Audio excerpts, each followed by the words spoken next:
Komputer. Ya, silakan admin yang di sana untuk merekam ya. Ya, terima kasih untuk kawan-kawan yang di Asosiasi Teh Indonesia dan juga dari Pasca Sarjana Unpad, Universitas, beberapa universitas dan juga dari BRIN. Banyak sekali ini dari RPN juga ada, aktivis semua, ada owner juga. Mudah-mudahan uh, webinar yang diselenggarakan oleh Asosiasi Teh Indonesia yang berjudul Manfaat Pupuk Hayati, hasil biokonversi budidaya larva lalat hitam akan menjadi momentum yang bagus untuk ke depannya. Dan pertama kali ada pengumuman tentang tata cara Zoom ini. Yang pertama adalah dipersilakan menulis di chat ya, nama dan berasal dari mana untuk saling mengenal satu dengan yang lainnya. Kemudian selama Zoom ini mikrofon mohon di-mute-kan. Untuk yang ingin berbicara nanti raise hand gitu ya. Uh, Terima kasih. Uh, Sebelumnya saya sekedar memberikan pengantar, kemudian nanti akan ada uh, apa ini? Pendek dari Ketua Asosiasi Teh Indonesia. Jadi selama ini kita selalu yang namanya survival ya, survival untuk mendapatkan profit ya. Dapatkan. Mohon di-mute-kan kawan-kawan untuk mendapatkan profit. Dan cara mendapatkan profit itu macam-macam sekali. Ada yang mengurangi sarana produksinya, tapi sebenarnya ada juga yang istilahnya merendahkan umur SDM. Nah, ini yang saya lakukan bulan lalu karena kebetulan saya sebagai konsultan perusahaan besar perkebunan di Indonesia untuk mengadakan roadshow ke Undip, UGM, Instiper, dan Universitas Negeri Yogyakarta. Jadi istilahnya untuk hunting fresh graduate gitu ya. Jadi istilahnya yang di atas 50 tahun yang tidak ke direksi atau ke manajer akan diberikan golden shake hand. Kemudian lini awal depan itu dimudahkan sehingga produktivitasnya naik. Kalau produktivitas naik, profit juga naik, maka akan kembali ke perusahaan dan bonusnya juga naik. Itu salah satu, bukan trik ya, jalan.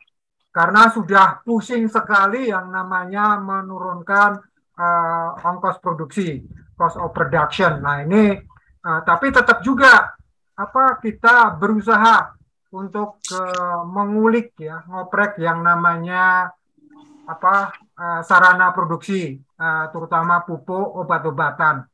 Saya kira ini manfaat pupuk hayati hasil biokonversi budidaya larva lalat hitam perlu kita cermati ya.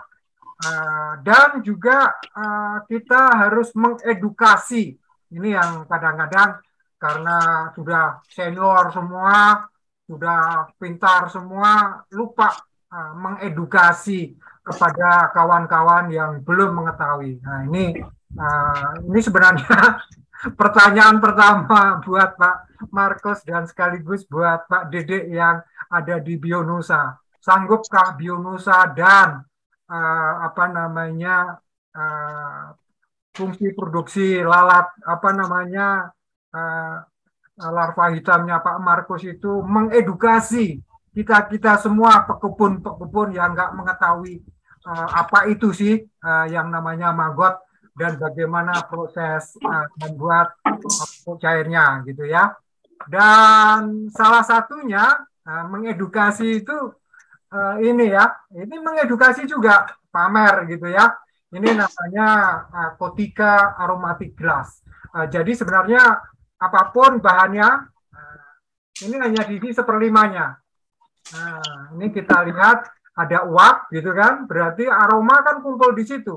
Baru kita, nah, apapun bahannya, apapun tehnya, kita akan merasakan sensasi yang lainnya. Ini cara mengedukasinya.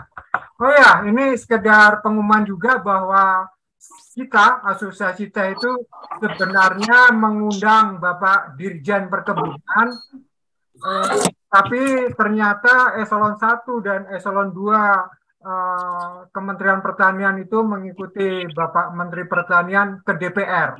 Kemungkinan saya juga mohon Pak Eko nanti memonitor kalau Bapak Dirjen Perkebunan tiba-tiba ikut gitu ya, tiba-tiba ikut apa namanya supaya nanti pas sholat asar ya, pas sholat asar kemungkinan akan demikian. Dipersilahkan sekarang untuk Bapak Ketua Asosiasi Teh Indonesia untuk memberikan pengarahannya di depan. Terima kasih. Silakan Kang Dede.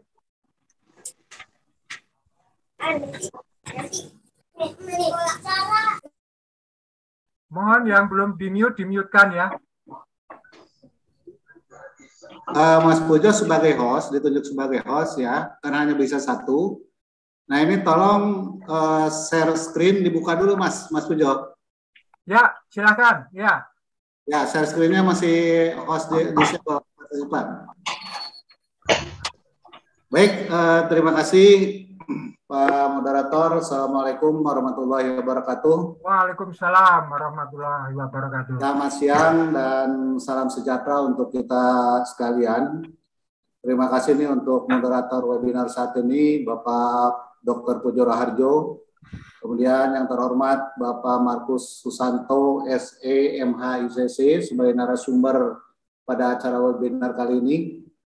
Dan juga yang terhormat para pimpinan perkebunan negara dan pimpinan perkebunan swasta, juga para pengusaha bisnis pertanian dan perkebunan, para pemerhati bisnis pertanian dan perkebunan, juga para penesepuh. Saya lihat tadi hadir Pak Uhendi ya, Uhendi Aris, alhamdulillah bisa hadir, dan juga yang kami banggakan semua peserta webinar yang hadir pada sore hari ini. Marilah kita panjatkan puji dan syukur kepada Allah Subhanahu wa taala, Tuhan yang Maha Kuasa atas segala limpahan anugerah, nikmat, rahmat dan karunia-Nya kepada kita semua.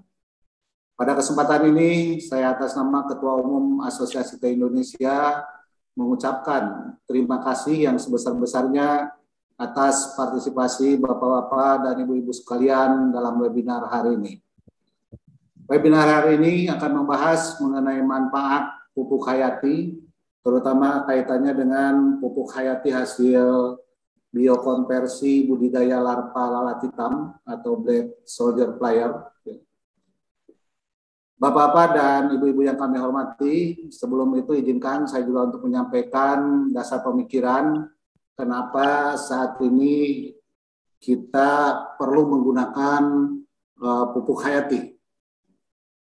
Jadi sebagaimana kita ketahui bersama bahwa maaf Mas Pujo, ini untuk share screen-nya bisa dibuka? Yang mana? Yang Pak Dede aja. Ya, enggak, dibuka aja semua. Share screen-nya dibuka tolong. Di share screen-nya di-enable kan Pak? Jangan di host disable. Bapak sebagai host misalnya. Sudah share screen ya? Ya. Bu, itu di share screen, tolong itu kan ada mode untuk share screen di-enable kan? Ya, di tengah.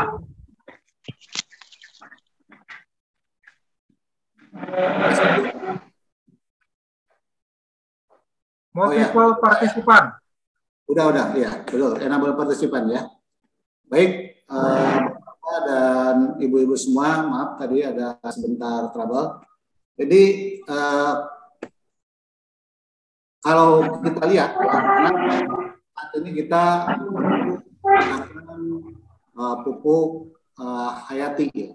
Ini tentunya didasari bahwa saat ini kan terjadi perubahan sistem pertanian, di mana pada awalnya kita menerapkan pertanian tradisional berubah menjadi pertanian modern, di mana di pertanian tradisional itu input produksi masih alami, kemudian juga ramah lingkungan, tetapi di satu sisi memang semakin menurun. Sehingga kita bersama-sama kemudian melangkah ke pertanian modern dengan melakukan perbaikan teknik budidaya ya, dengan input faktor menggunakan bahan-bahan kimia seperti pestisida kimia, pupuk kimia, dan juga menggunakan benih unggul yang tinggi. Nah, tujuan dari penerapan pertanian modern ini tentunya adalah untuk meningkatkan produktivitas pertanian sehingga kebutuhan pangan ini dapat terpenuhi. Tapi di sisi lain, ada dampak negatif yang timbul dari pertanian modern ini, terutama dengan penggunaan yang cukup intensif dari penggunaan pestisida dan pupuk kimia. Ini menyebabkan dampak negatif pada lingkungan dan sosial. Dampak perubahan dari sistem pertanian, yang pertama bahwa tingkat kesuburan tanah semakin menurun sejalan dengan semakin intensifnya pengelolaan tanah dan penggunaan pestisida serta pupuk kimia. Kemudian yang kedua, unsur hara yang tersedia dalam tanah ini juga semakin menurun. Biota dan mikroba tanah yang bermanfaat pun semakin berkurang. Begitu juga dengan sifat fisik tanah yang semakin lama semakin terdegradasi. Sehingga hal ini menyebabkan semakin menurunnya produksi tanaman. Nah, dampak negatif pertanian modern yang tidak terkendali diantaranya ini kita melihat adanya beberapa kejadian seperti gagal panen, kemudian juga adanya keracunan ya, keracunan orang karena penggunaan pestisida, baik dari uapnya atau yang sengaja termakan, dan juga pencemaran lingkungan ya. Akibatnya sungai-sungai tercemari oleh bahan-bahan kimia yang berasal dari pestisida dan pupuk, ya. Termasuk juga residu hasil panen atau produksi, di mana kita sering menerima komplain ya dari luar negeri bahwa teh Indonesia misalnya di situ ada kandungan pestisida penfopetrin, ya, atau misalnya yang saat ini lagi tren itu adalah adanya kandungan glifosat yang lebih dari 0,02 ppm. Itu adalah salah satu dampak negatif dari penggunaan pestisida dan pupuk kimia. Kemudian juga dengan semakin berkurangnya biota tanah dan juga kandungan bahan organik dalam tanah berkurang, ini menyebabkan juga terjadinya kekeringan lahan, ya, dan juga matinya hewan-hewan seperti ikan karena tercemar oleh residu dari pestisida dan pupuk kimia. Keseimbangan alam menjadi terganggu, ya, banyak predator yang biasanya dia itu menjadi musuh alami daripada hama ya, seperti hama helopeltis, empuaska dan lainnya, termasuk ulat ya. Itu predatornya juga dengan adanya penggunaan pestisida yang berlebihan menyebabkan predator itu juga ikut mati. Dan juga adanya kerusakan lingkungan ya, kerusakan lingkungan yang diakibatkan oleh penggunaan pestisida dan pupuk kimia yang berlebihan. Nah, ini upaya tindak lanjut yang harus kita lakukan segera. Tentunya ini harus ada pengurangan penggunaan pupuk kimia ya, dan juga digunakannya pupuk organik dan pupuk hayati dengan tujuan ini tanah supaya menjadi tanah bisa menjadi gembur kembali, kemudian struktur tanah bisa menjadi lebih baik ya, dan mikroba yang tumbuh di dalam tanah juga akan semakin banyak, sehingga tanah akan menjadi produktif dan hasil produksinya akan menjadi kualitas yang bagus. Nah, sekarang kaitan dengan pemberian pupuk organik ya, bahwa kita ketahui bersama fungsi pupuk organik itu adalah menggemburkan tanah ya, dengan memberikan pupuk organik yang tentunya harus sudah betul-betul matang ya, di mana sand rasionya itu sudah di bawah 12, ini akan berpengaruh terhadap kesuburan tanah ya, untuk meningkatkan kesuburan tanah dan juga menambah nutrisi, baik itu unsur N, P, K, SA, CAME dan juga unsur mikro lainnya seperti Fe, Zn, Cu dan lainnya ya. Ini fungsi dari pupuk organik. Di samping juga meningkatkan aktivitas makro dan mikroorganisme di dalam tanah. Dengan semakin gemurnya tanah, ya kemudian juga di situ mikroorganisme juga yang ada di dalam tanah akan berkembang biak dan tumbuh dengan baik. Kemudian pemberian pupuk hayati, ya pemberian pupuk hayati di sini mempunyai fungsi, kita ketahui bersama bahwa pupuk hayati adalah pupuk yang mengandung mikroorganisme yang berguna bagi tanaman. Di antaranya di situ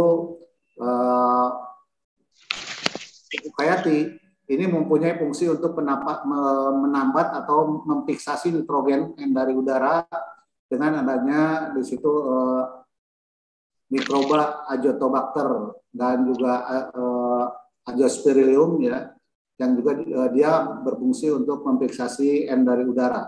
Juga ada mikroba pelarut fosfat, diantaranya Aeromonas ya, di situ bisa membantu yang selama ini fosfat terjerap di dalam tanah pada kondisi masam itu dengan Al dan Fe.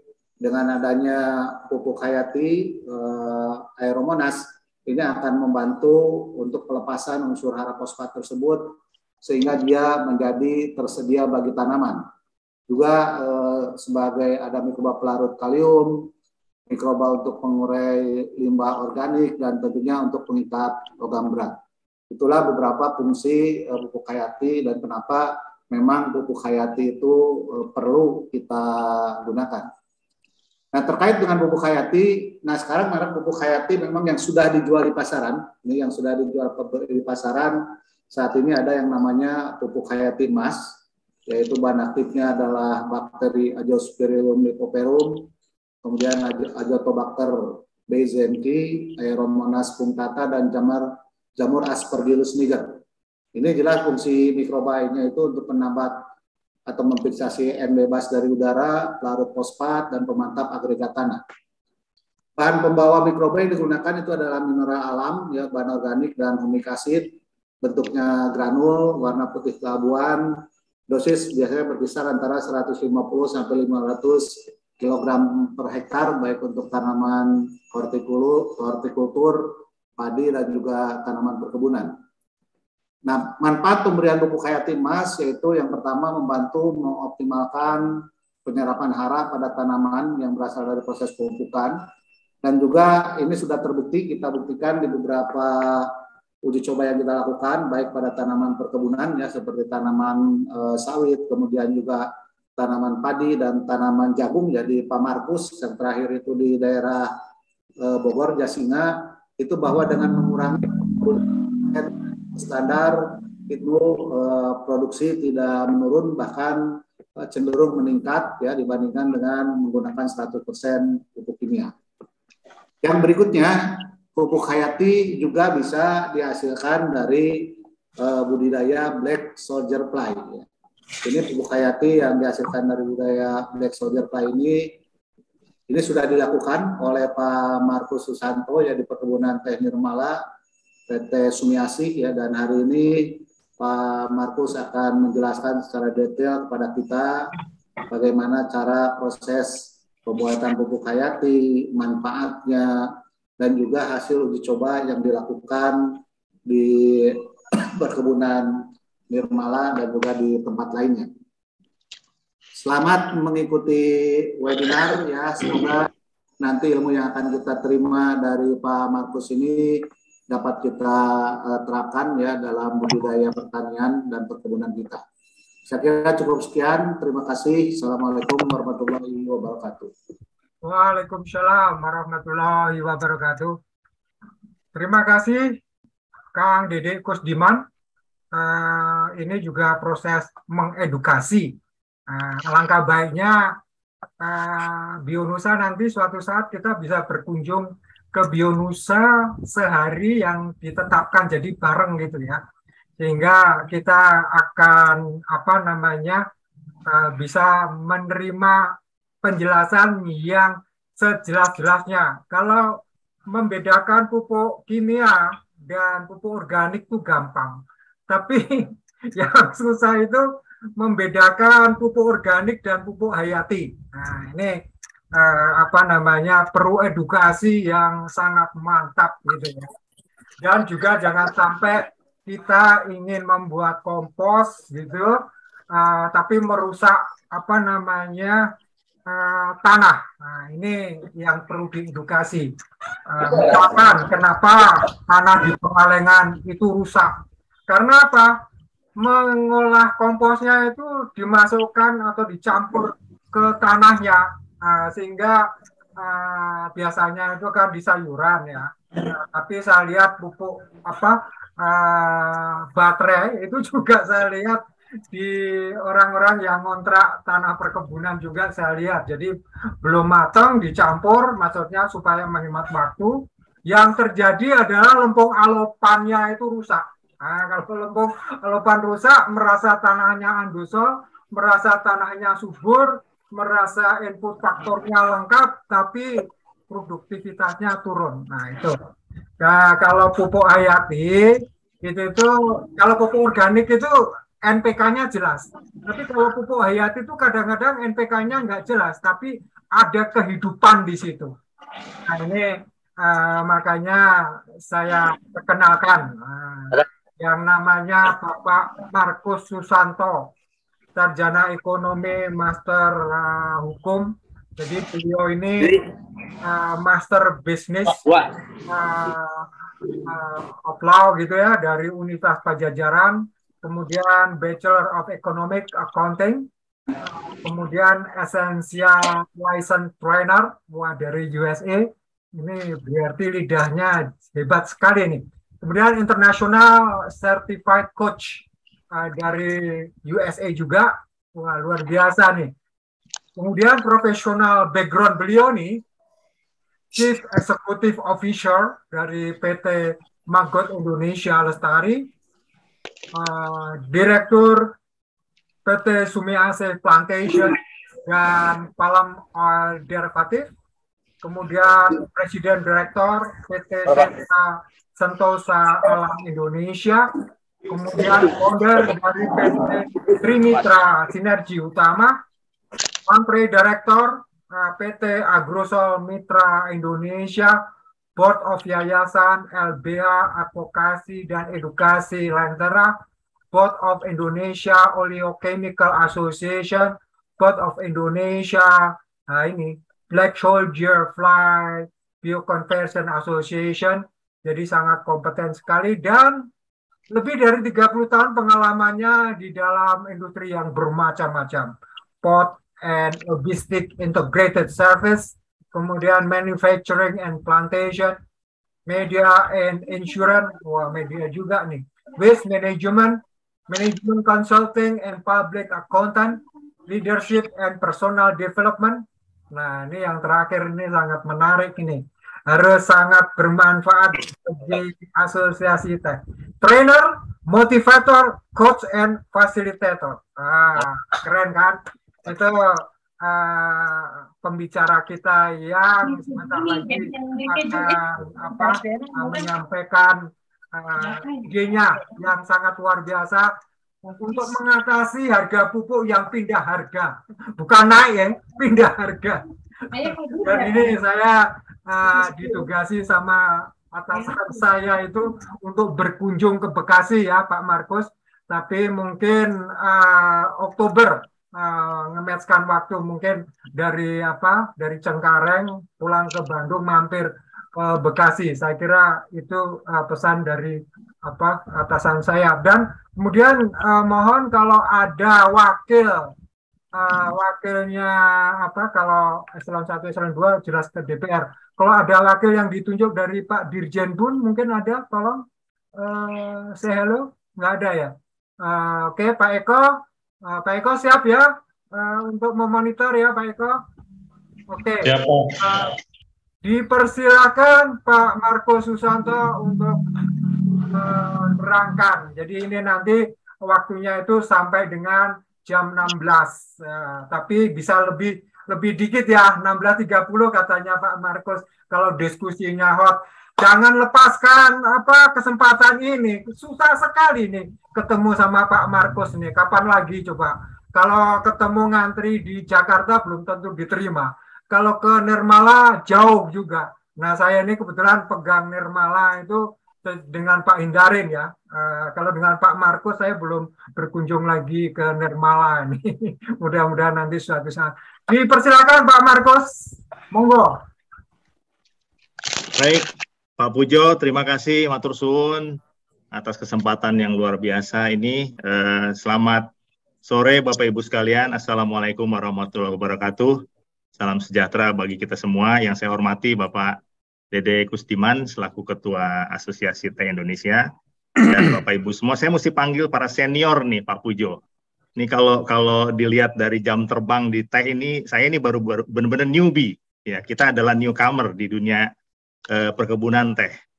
Cerita sedikit, Sumi Asih baru masuk di bisnis teh itu ketika 2019 kami take over, mengambil alih perkebunan Nirmala yang sebelumnya itu dikelola oleh Sariwangi. Jadi kami justru sebagai orang baru di dunia teh harus banyak belajar nih dari Pak Pujo, dari Pak Dede, dan dari Bapak-Bapak semua yang sudah jauh lebih lama jam terbangnya ya. Kami benar-benar baru, tapi kesempatan ini tidak kami sia-siakan untuk belajar lebih cepat gitu ya, ingin mengakselerasi supaya kita juga nggak ketinggalan langkah gitu dari teman-teman yang lain. Dan kita melihat memang dalam 2 tahun terakhir ini begitu kita baru kita improve sesuatu, tapi sudah diterpa oleh berbagai masalah termasuk COVID dan yang disampaikan Pak Pujo tadi ya, harga pupuknya bukannya naik ya, pindah harga pupuknya gitu. Ini sesuatu yang memang sangat mengagetkan kita, tapi alhamdulillah. Tolong yang belum nge-mute ya, di-mute-kan dulu supaya tidak bocor suaranya, dan yang akan bertanya tolong menulis di chat ya. Oke, terima kasih. Oke, saya lanjutkan dan saya mohon izin sekaligus untuk share screen, mempersingkat waktu ya. Jadi saya sudah diperkenalkan oleh Pak Pujo tadi. Apa yang menjadi judul atau tema kita, diskusi kita hari ini, saya hanya ingin sharing the best practice yang kita sudah kerjakan di perkebunan Nirmala. Namun ini juga masih terus kita kembangkan. Jadi perlu saya disclaimer dulu, saya lagi nggak jualan produk nih ya Pak Pujo ya, dan teman-teman sekalian. Jadi justru kita ingin sharing pengalaman apa yang sudah kami kerjakan dan terus kami lakukan riset, development, supaya nanti pupuk hayati yang kita buat, yang kita hasilkan ini bisa benar-benar memberikan manfaat, bukan cuma di asosiasi teh, tapi di semua perkebunan di seluruh Indonesia. Dan menarik sekali, saya juga perlu sampaikan apresiasi, saya hadir di sini ini karena tersesat di jalan yang benar Pak Pujo. Jadi yang sudah menyesatkan saya itu adalah Bapak Profesor Agus Pakpahan, itu beliau yang menyesatkan saya. Ya gara-gara beliau, saya akhirnya terseret ke lembah perlalatan ini ya, perlalatan.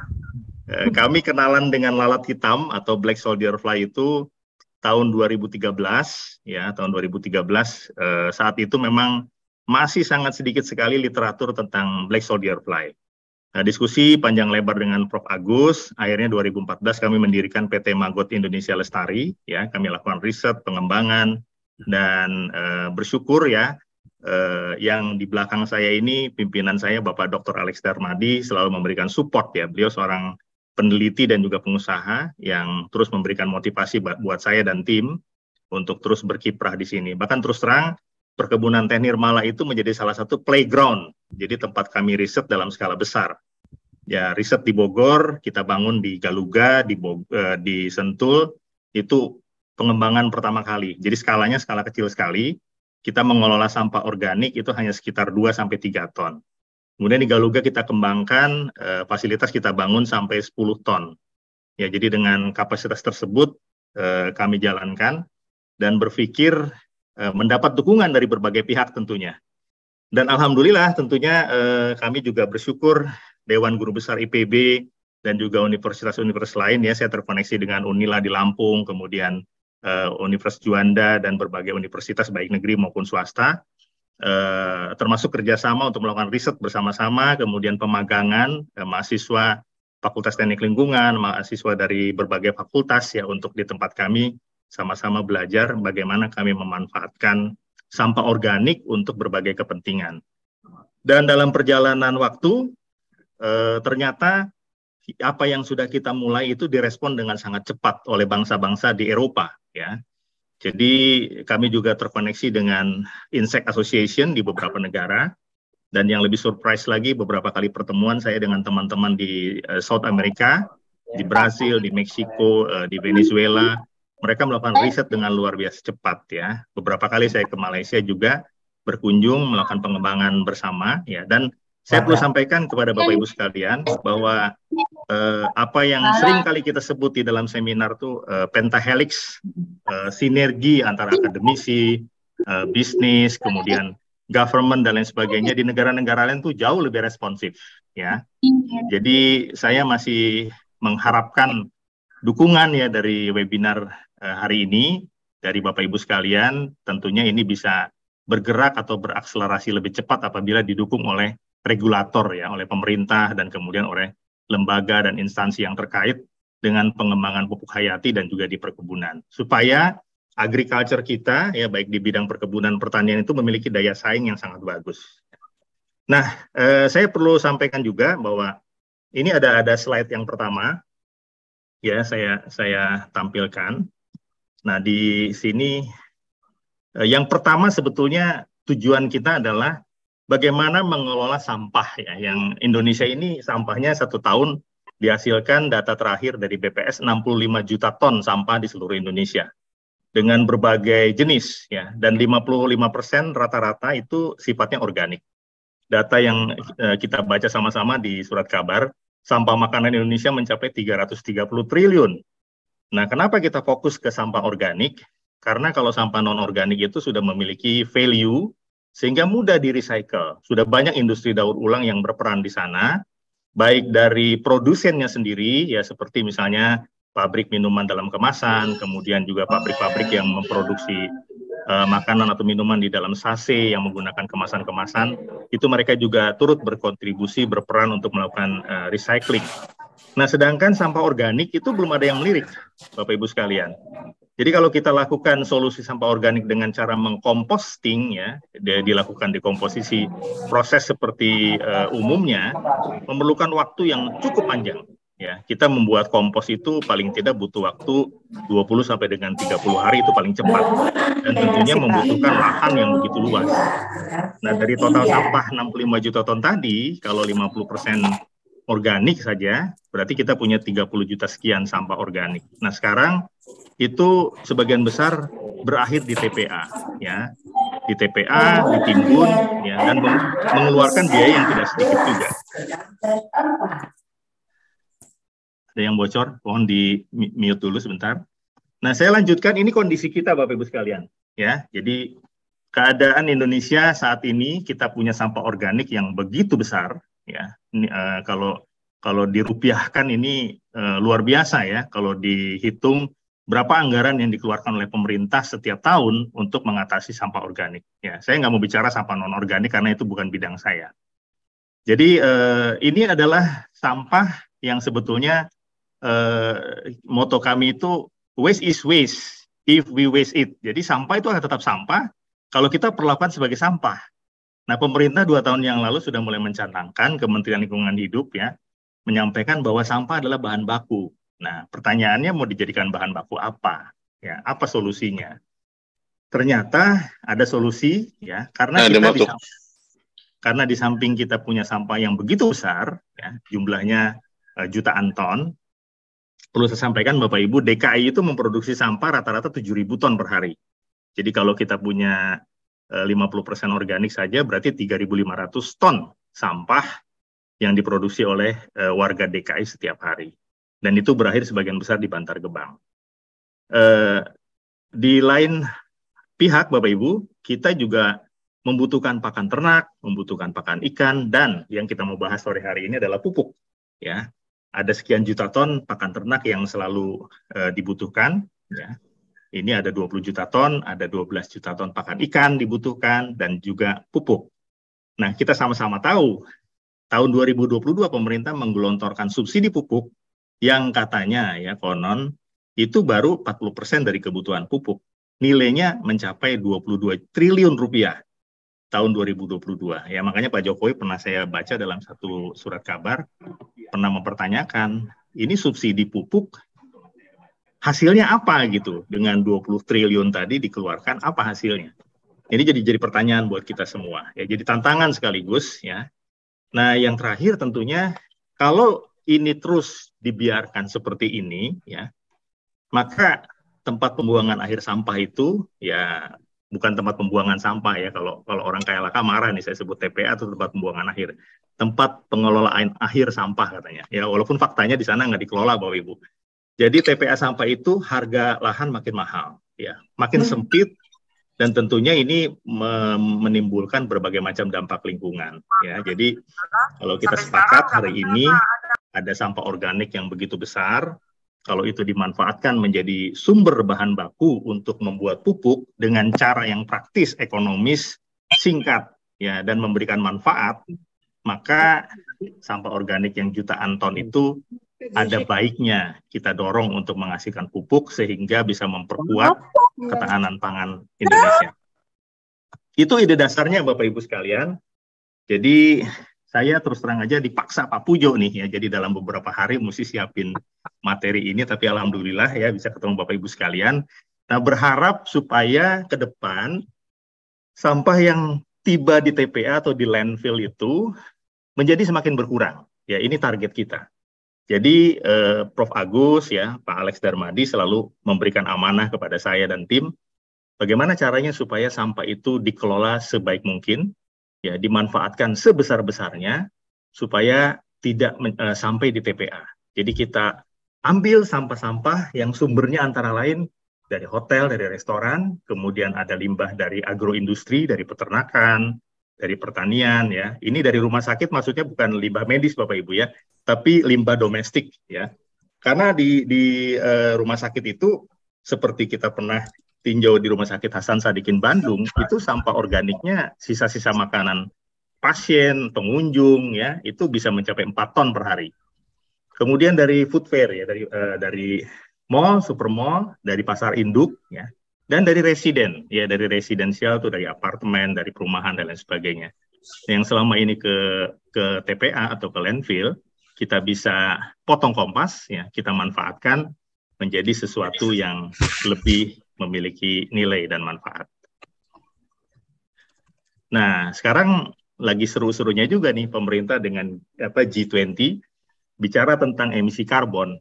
Jadi Bapak Ibu sekalian kalau kita hitung-hitung, wah saya punya hitungannya, itu nilai emisi karbon yang bisa diturunkan dengan proses biokonversi ini luar biasa, ya besar sekali.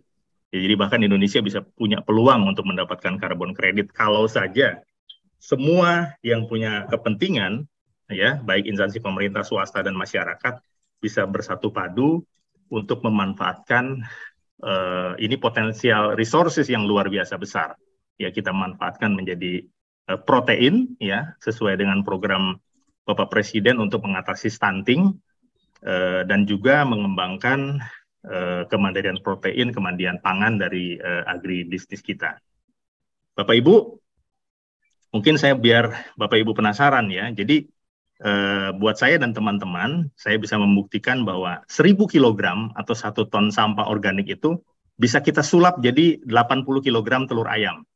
Jadi di tengah-tengah harga telur ayam yang kemarin sempat naik sampai puluhan ribu ya, ribut-ribut begitu begini dan lain sebagainya, itu sebetulnya dari 1000 kg sampah organik yang dibuang-buang itu, kita bisa konversi jadi 80 kg telur ayam.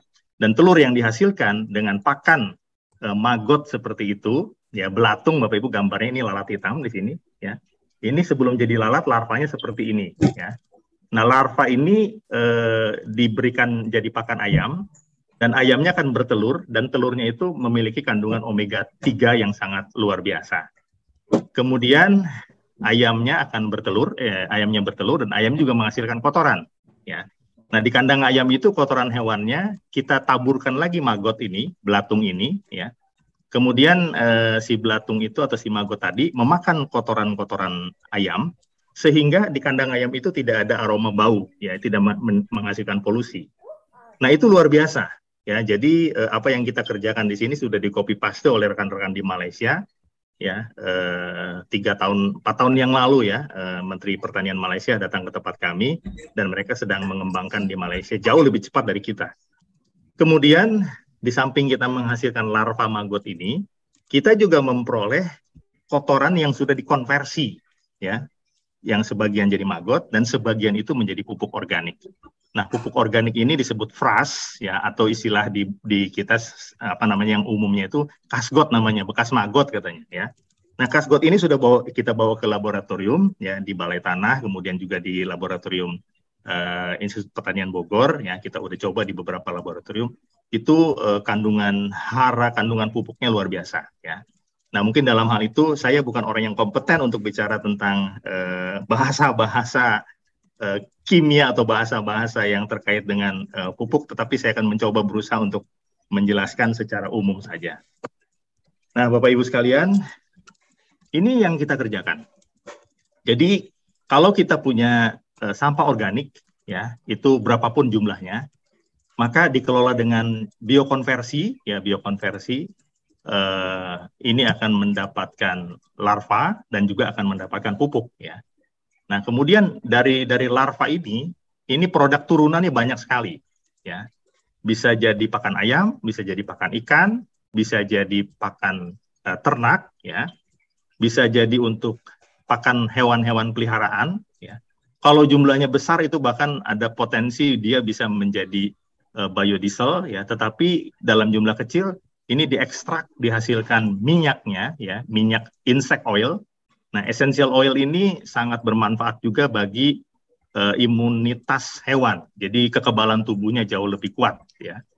Kemudian juga larva ini bisa dijadikan untuk milk replacer atau pengganti susu, ya, diaplikasikan di domba, ya. Saya belajar banyak dari Ibu Profesor Dewi Apriastuti di IPB. Beliau mengembangkan bagaimana supaya anak domba itu enggak kekurangan susu, ya. Kemudian juga kabar gembiranya, ya, larva ini juga bisa dijadikan pakan untuk indukan atau untuk jantan, ya, untuk pejantan domba, sehingga pejantan-pejantan ini makin mantap gitu, makin tangguh. Pak Pujo kalau mau coba makin tangguh boleh nanti saya kasih kapsul maggot nanti Pak Pujo.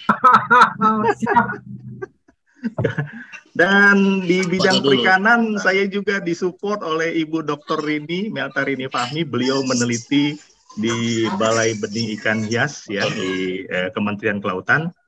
Sudah sangat advance Bapak Ibu, ya. Beliau memang PhD-nya di bidang itu. Jadi kami terkoneksi dengan para akademisi, para ahli dan lain sebagainya. Nah, kemudian di luar negeri, ya, ini luar biasa nih. Ada namanya kitin. Kitin ini diperoleh dari cangkang pupa, ya, cangkang pupa. Jadi saya 3-4 kali meeting dengan teman-teman di Brasil, di Chile. Mereka punya sumber sampah tuh luar biasa. Dari soybean meal, ya, dari limbah kedelai, bungkil kedelai. Nah, mereka manfaatkan itu untuk melakukan biokonversi. Jadi Bapak Ibu bisa bayangkan, limbah dari soybean meal tadi dijadikan pakan maggot, maggotnya dijadikan pakan ikan, pakan ternak, kemudian residunya yang berupa kompos tadi itu kembali lagi ke kebun, ke perkebunan kedelai mereka. Jadi mereka sudah lakukan itu dan pemerintah sangat mendukung, sehingga akhirnya agriculture mereka jauh lebih kuat. Ya, mereka merasakan manfaatnya ketika pandemi kemarin. Itu saya dapat cerita dari teman-teman di sana. Lalu organic fertilizer. Nah, ini akan kita dalamin, ya, terkait ke tema yang kita bahas, bagaimana pemanfaatan pupuk hayati. Nah, ini untuk menarik saja bagaimana sampah yang selama ini dibuang, diolah di TPA itu membutuhkan dana yang tidak sedikit, triliunan rupiah, padahal sebetulnya kalau kita kelola dengan baik, dari sampah ini kita akan menghasilkan manfaat value yang luar biasa. Di samping itu social impact yang akan kita rasakan, membuka lapangan kerja, kemudian juga menghasilkan riset-riset yang luar biasa, dan riset-riset nggak cuma sekedar hasil riset, tetapi yang aplikatif bisa dimanfaatkan oleh terutama kita bahas sekarang di teman-teman di perkebunan. Baik Bapak Ibu, nah ini yang saya share ke teman-teman di seluruh dunia ya. Jadi model bisnis ini, konsep ini sudah diaplikasikan di beberapa negara Bapak Ibu ya. Artinya bagaimana Black Soldier Power ini ya bisa menginspirasi banyak orang ya. Artinya ini menjadi resources ya, organic material resources ini bisa dimanfaatkan untuk untuk mengubah ya sesuatu ya dari palm kernel, kemudian dari berbagai macam industri yang menghasilkan limbah organik, ya dari berbagai sumber di sini oleh lalat hitam ini pada waktu dia menjadi larva akan dikonversi ya menjadi berbagai produk. Ya. Saya akan jelaskan ini lebih jauh nanti. Kemudian bisnis model yang kita kembangkan, ya tadi Pak Dede sudah sampaikan di depan bagaimana kita mengubah organik material ini, ya. Jadi mulai sekarang saya nggak mau bicara tentang sampah organik, karena buat saya sampah organik itu adalah sumber bahan baku, ya. Jadi kita sebut organik material ini menjadi bahan baku utama sebagai pakan untuk Black Soldier Fly, untuk budidaya BSF. Nah, budidaya BSF ini akan menghasilkan produk-produk, ya macam-macam di situ, dan akhirnya nanti ke pertanian, perkebunan, dan peternakan termasuk perikanan ada di sana. Bahkan Bapak Ibu, bukan tidak mungkin ya, Prof. Agus sudah informasi ke saya bahwa ada penelitian yang sekarang sedang dikembangkan, ternyata Black Soldier Fly ini bisa menjadi salah satu peluang untuk masuk ke dunia farmasi. Ya, kalau di kosmetik sekarang sedang diriset.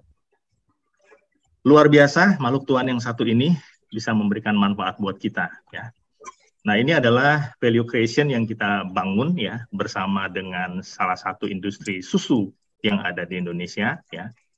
Saya nggak perlu sebut namanya, kita bekerja sama sekarang bagaimana memanfaatkan limbah reject product ya, dari industri susu, kemudian kita jadikan itu sebagai salah satu komposisi nutrisi yang diberi. Kemudian si larva lalat hitamnya diberikan ke peternakan, ya, ke ayam. Kita sekarang punya ayam petelur sebagai tempat penelitian kami, ya. Kemudian juga kita punya beberapa kolam ikan untuk meneliti manfaat atau kandungan daripada protein yang dihasilkan oleh si maggot tadi dan dampaknya terhadap pertumbuhan ikan.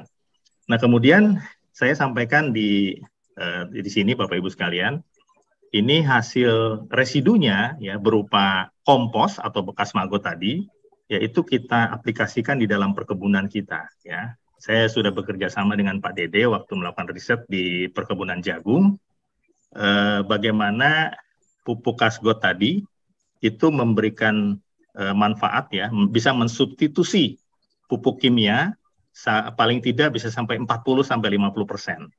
Jadi bisa kebayang Bapak Ibu, sekarang biaya pupuk kimia naik luar biasa. Nah, dengan pupuk yang kita hasilkan ini, setidaknya 40-50% bisa menggantikan biaya pupuk kimia ya yang dihasilkan dari produk kita sendiri. Nah, ini terjadilah namanya circular economy ya di dalam proses bagaimana sampah tadi jadi berkah ya, itu filosofi kita, sampah jadi berkah. Dari sampah kita olah, larvanya jadi produk untuk pakan ya, pakan ternak, pakan ikan, kemudian kasgotnya atau komposnya ini bisa kembali ke perkebunan. Nah, perkebunan menghasilkan jagung, jagungnya nanti kembali lagi ke peternakan dan seterusnya.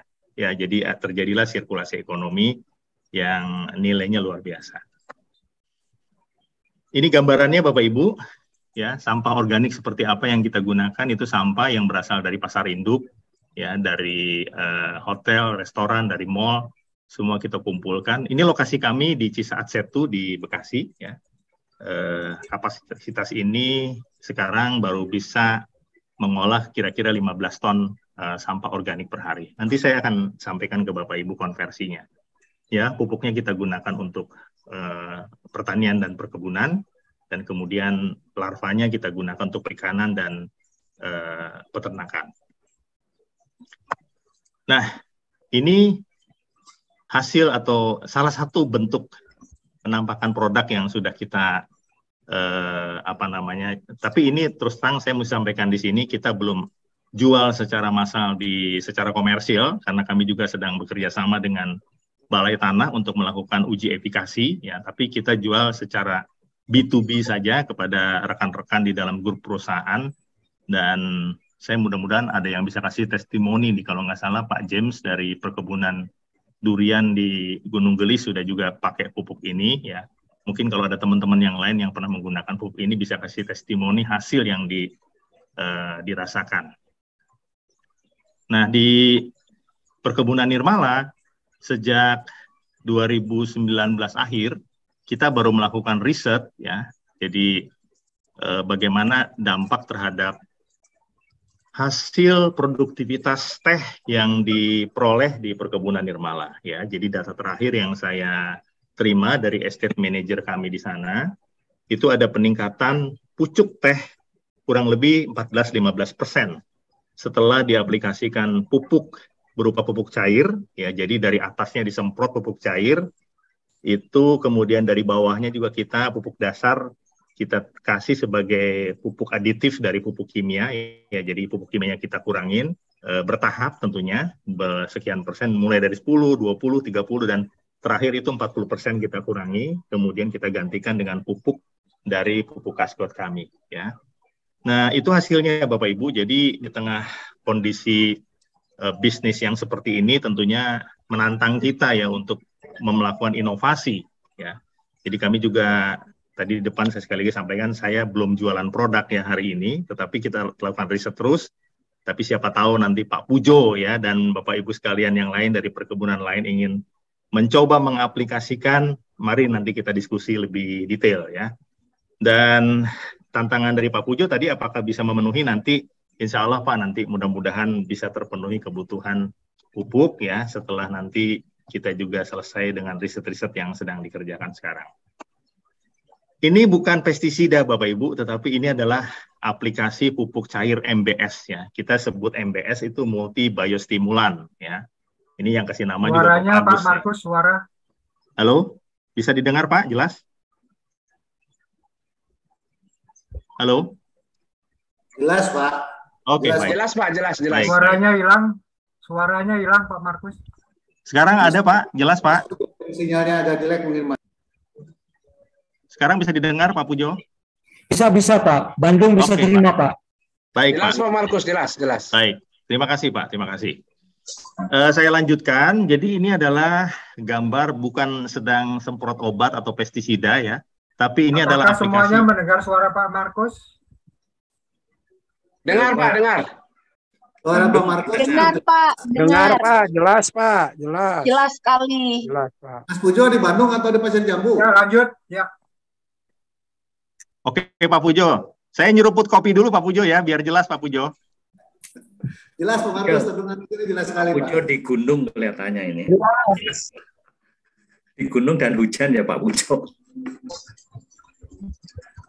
Baik Pak, izin Pak, saya lanjutkan Pak ya, sedikit lagi. Pak. Jadi ini adalah gambar aplikasi pupuk cair yang kita lakukan di perkebunan teh Nirmala. Ya sayangnya saya nggak punya foto waktu teman-teman di perkebunan Nirmala mengaplikasikan pupuk Kasgotnya Pak. Nanti saya bisa susulkan. Kemudian, nah ini adalah hasil riset ya, hasil penelitian produk pupuk cair dan pupuk Kasgot di Balai Tanah ya.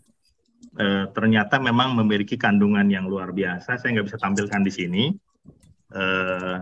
Kandungan pupuknya itu mikroba yang ada di sana itu bisa mencapai sampai dengan 60 jenis ya. Jadi tapi ini yang kita teliti ya, beberapa jenis bakteri, enzim, mikroba yang tentunya Bapak Ibu mungkin jauh lebih pengalaman dari saya di bidang ini ya. Tapi paling tidak saya dipesankan oleh Prof. Agus ya bagaimana penambahan nitrogen, kemudian pelarut fosfat dan bakteri-bakteri yang lain termasuk rhizobium dan lain sebagainya itu ada di dalam pupuk yang kita produksi, yang pupuk yang dihasilkan. Ya. Nah ini saya membuat beberapa percobaan-percobaan ya. Jadi bagaimana pupuk cair yang kita produksi itu kita lakukan fermentasi ya, ada yang 3 hari, ada yang 6 hari, 12 hari ya, dan ini Cisaat ini maksudnya yang kita hasilkan di Cisaat di proyek yang baru di Cibubur ini. Ya. Bapak Ibu nanti mungkin kita bisa diskusikan ini lebih detail, tapi saya hanya gambarkan saja bagaimana pupuk cair kandungan bakteri Rhizobium di dalam pupuk cair kami. Ya. Ini adalah bakteri-bakteri yang lain, tapi saya bisa simpulkan bahwa di dalam semua produk yang kita hasilkan ya dari hasil biokonversi maggot ya dari berbagai sumber sampah organik tadi itu memiliki rata-rata memiliki kandungan bakteri yang semuanya ada di sana, hanya komposisinya berbeda-beda. Nah, sekarang tugas kami untuk melakukan riset lebih jauh supaya nanti kita memiliki quality control yang jauh lebih baik ya, karena kalau kita mau pasarkan itu tentunya ada standar khusus dari Kementerian Pertanian yang harus kita ikuti. Nah, itu yang sedang kami kerjakan. Jadi setelah itu berhasil tercapai, nah baru nanti mungkin kita akan diskusi bagaimana untuk distribusi dan penjualannya. Ya, jadi saya hanya ingin menyampaikan pada kesempatan ini adalah sebuah kabar baik ya Bapak Ibu sekalian. Jadi Pak Dede sudah melakukan di Purwakarta ya Pak Dede ya di Bionusa sudah bisa membuktikan bahwa memang dari biokonversi lalat hitam ini ya sampah organik bisa memberikan manfaat baik berupa pupuk maupun protein yang luar biasa. Nah, tinggal nanti skalanya yang harus kita perbesar, dan juga ini kabar baik ini saya nggak mau nikmati sendiri, tetapi saya sharing dengan Bapak Ibu sekalian di semua perkebunan khususnya ya kami di perkebunan teh ya, jadi melalui Asosiasi Teh Indonesia ini juga mungkin ada beberapa rekan nanti yang mungkin tertarik untuk mencoba, nanti kita bisa melanjutkan kerjasama ke yang lebih detail lagi nanti. Nah, ini adalah pupuk organik padat Bapak Ibu. Jadi di dalam pupuk organik padat itu pun ya kita menggunakan berbagai macam sumber bahan baku, termasuk kita riset ini rumen sapi ya, rumen sapi. Jadi bagaimana di rumen sapi itu kita konversi dengan lalat hitam, kemudian hasilnya kasgotnya seperti apa. Ini juga kita lakukan riset ya. Nah, hanya mungkin rumen sapi terbatas, tetapi kalau untuk jenis tanaman tertentu atau mungkin untuk produk tertentu itu bisa di blending dan lain sebagainya ya. Tapi intinya potensi atau peluang untuk memanfaatkan semua jenis sampah organik itu sangat besar sekali. Nah, Bapak Ibu sekalian, jadi supaya punya gambaran lebih rinci lagi ya dari 1 ton sampah organik tadi yang kita hasilkan saat ini rata-rata 10-15% itu larva maggot bisa kita panen.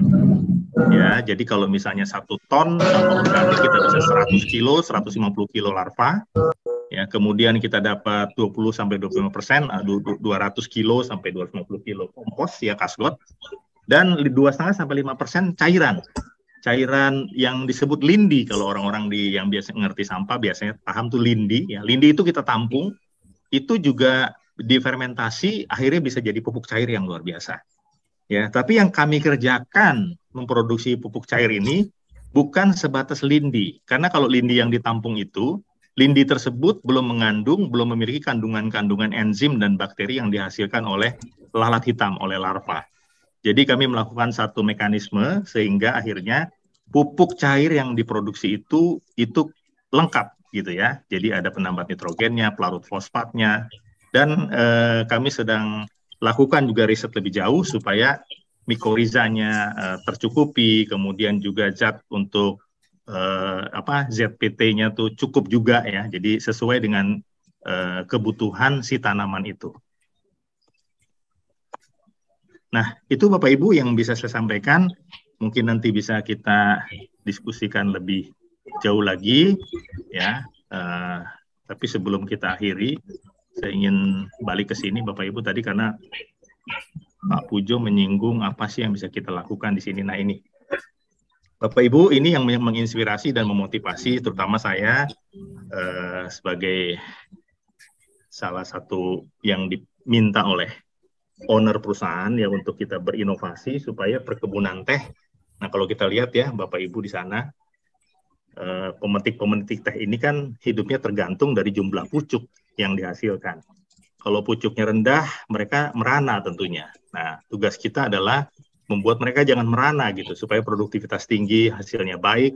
Nah, pucuknya harus baik ya. Dan tantangan di perkebunan teh ini bukan cuma masalah produktivitas pucuk, tetapi biaya produksi yang makin tinggi. Sekarang harga BBM naik dan di kebun kami sekarang menggunakan bahan bakar kayu yang juga semakin sulit ya. Jadi ada banyak diversifikasi produk, termasuk kita mengembangkan greenhouse di sana untuk membuat diversifikasi tanaman. Jadi ada beberapa rencana-rencana bisnis yang sedang kita bangun di sana, dan mungkin nanti ke depan melalui kesempatan ini saya alhamdulillah bersyukur, berterima kasih kepada Pak Pujo, kepada Pak Dede dan rekan-rekan semua.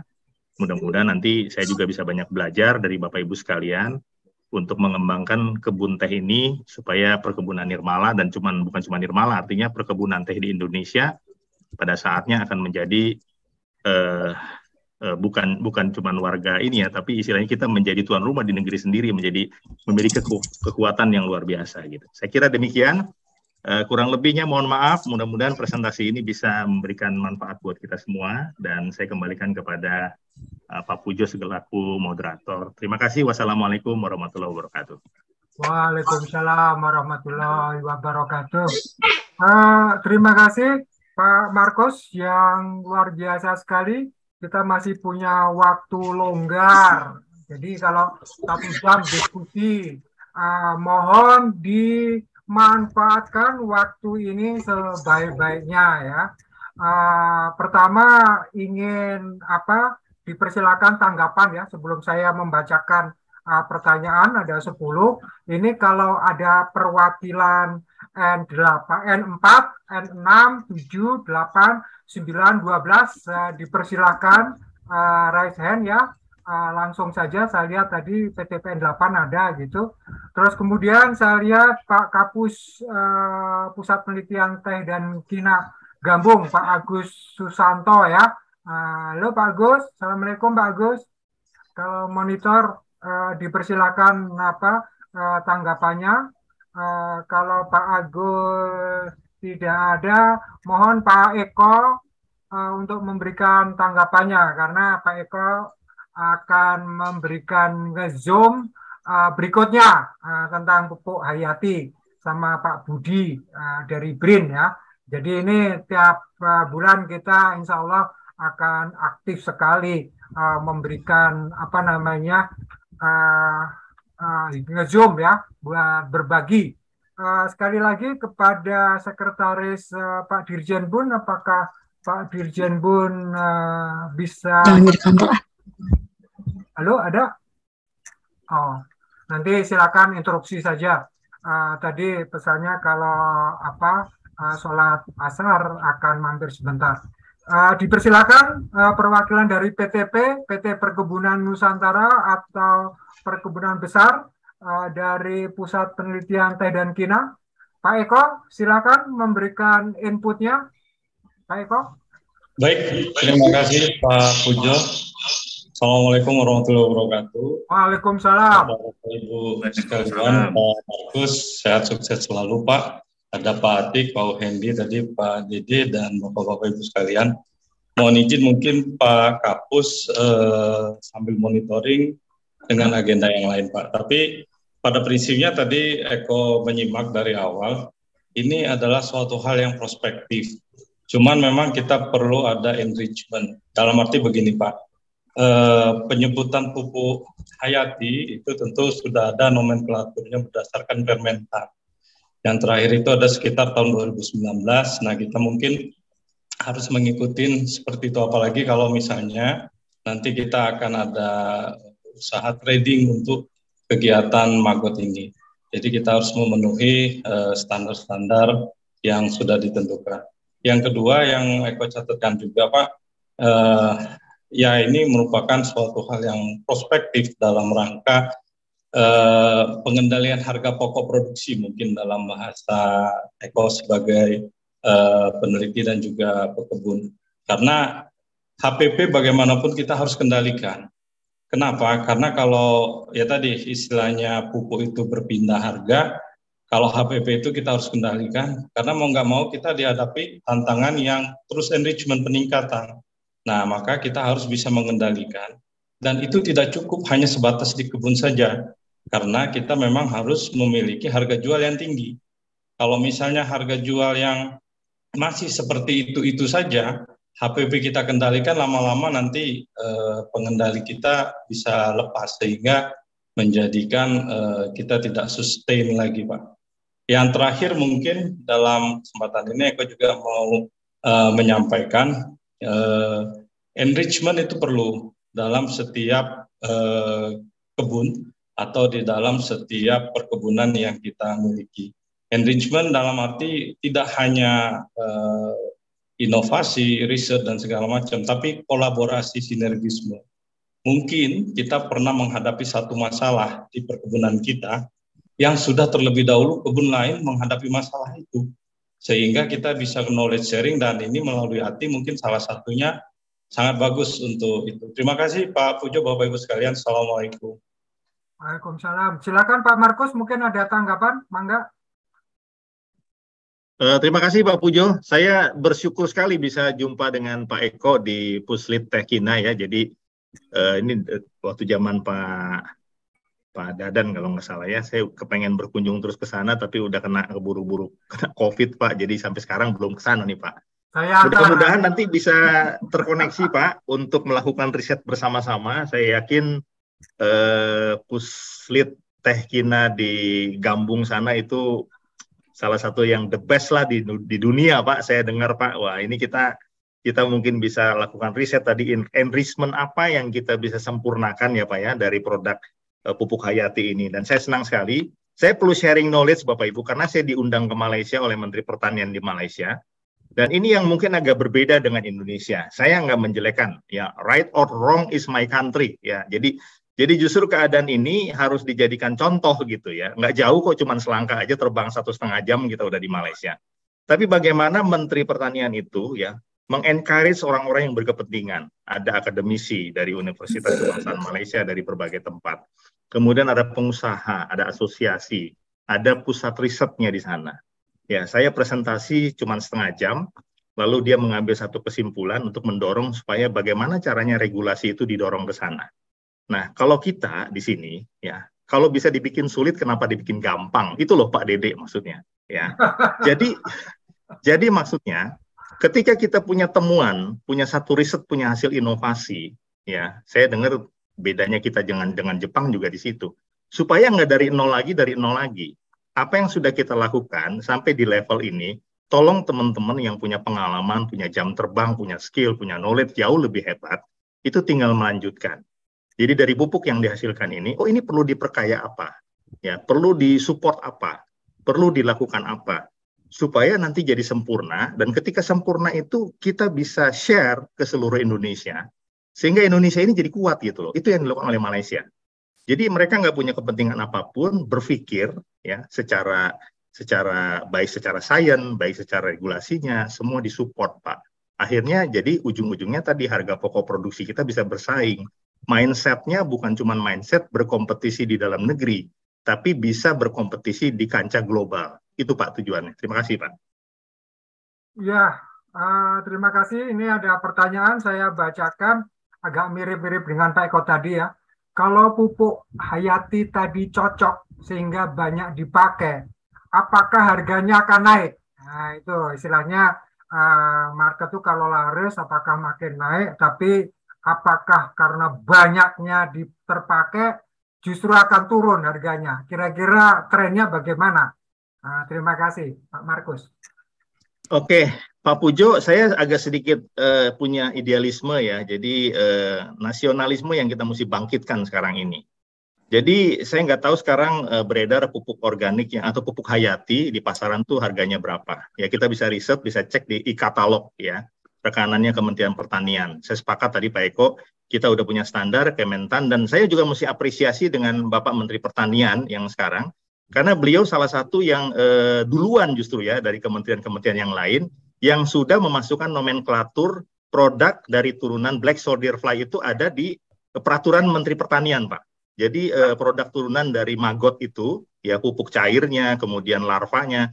Bahkan beliau yang pertama kali menginisiasi dan memberikan meresmikan ekspor perdana ya produk maggot ke luar negeri, Pak.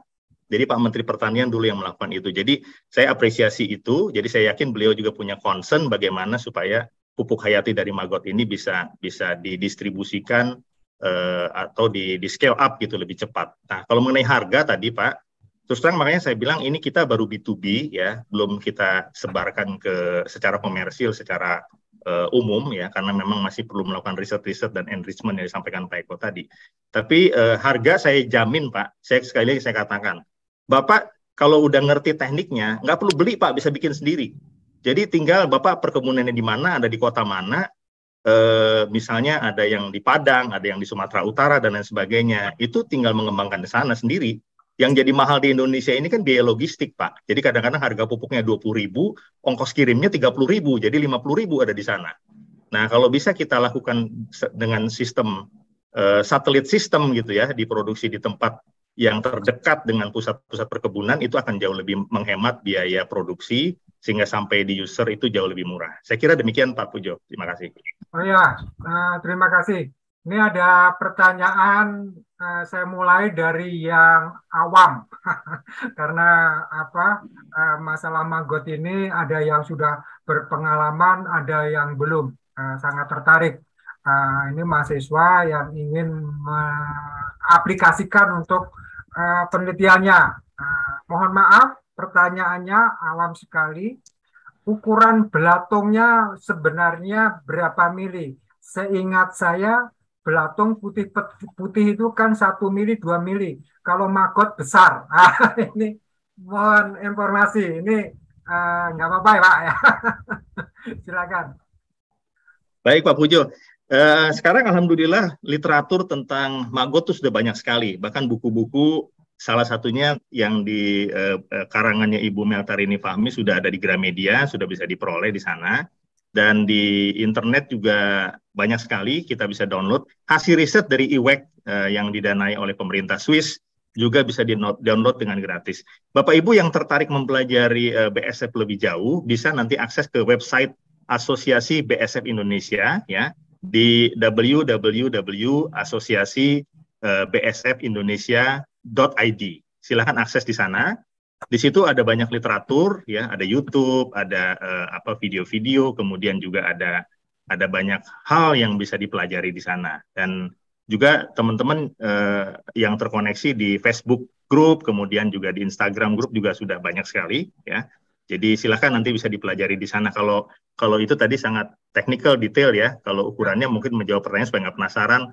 Itu biasanya antara 1 sampai dengan 2 cm ukuran larva maggot itu sudah termasuk normal, Pak. Demikian Pak Pujo, terima kasih. Ya, ini masih awam juga. Orang ini saya dari Wonogiri ya, istilahnya. Kalau orang sakit tipes itu biasanya makan atau memanggang uret. Kalau di sini mungkin kuuk, biasanya ada di pohon turi ya. Apa bedanya maggot dengan uret? Ya saya kira beda mungkin. Apakah maksudnya mungkin ya kalau saya, apakah maggot itu bisa juga sebagai obat, sebenarnya bukan obat, suplemen untuk orang sakit tipes. Biasanya kalau orang sakit tipes itu kan proteinnya rendah, terus kemudian punya masalah dengan imun gitu ya. Sehingga kalau makan uret itu kan proteinnya, itu uret tahu Pak ya, itu kan banyak ya, sehingga sembuh gitu. Apakah maggot itu juga bisa untuk menyembuhkan atau suplemen buat orang yang sakit tipes? Saya mesti hati-hati menjawabnya nih Pak Pujo. Jadi yang pertama, keilmuan saya bukan di sana, ya, tetapi kalau dari pengalaman saja Pak ya. Jadi ada beberapa teman, kalau dari hasil risetnya sendiri dari laboratorium, itu tes proximat menyatakan bahwa maggot itu kandungan proteinnya antara 30-40%, kemudian ada 5-6% fat ya, dan fatnya ini bukan fat sembarangan. Ini ada apa namanya lauric acid Pak di situ Pak. Jadi lemaknya itu luar biasa.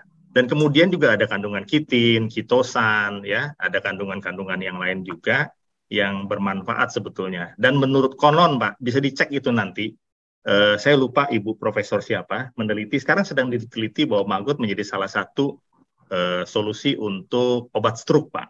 Ya, tapi saya mungkin bukan di sini tempat untuk diskusinya ya Pak ya. Jadi menjawab pertanyaan tadi Ibu atau Bapak dari Wonogiri, jadi saya mungkin nggak berani menyatakan bahwa itu obat atau bukan.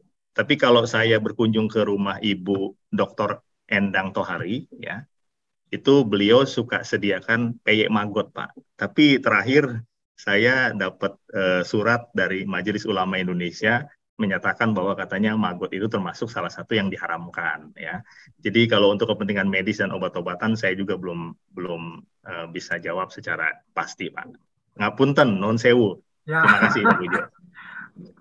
Kemudian ini bertanya apakah berkenan mohon nomor HP WA-nya Pak Markus kalau bersedia tulis di chat.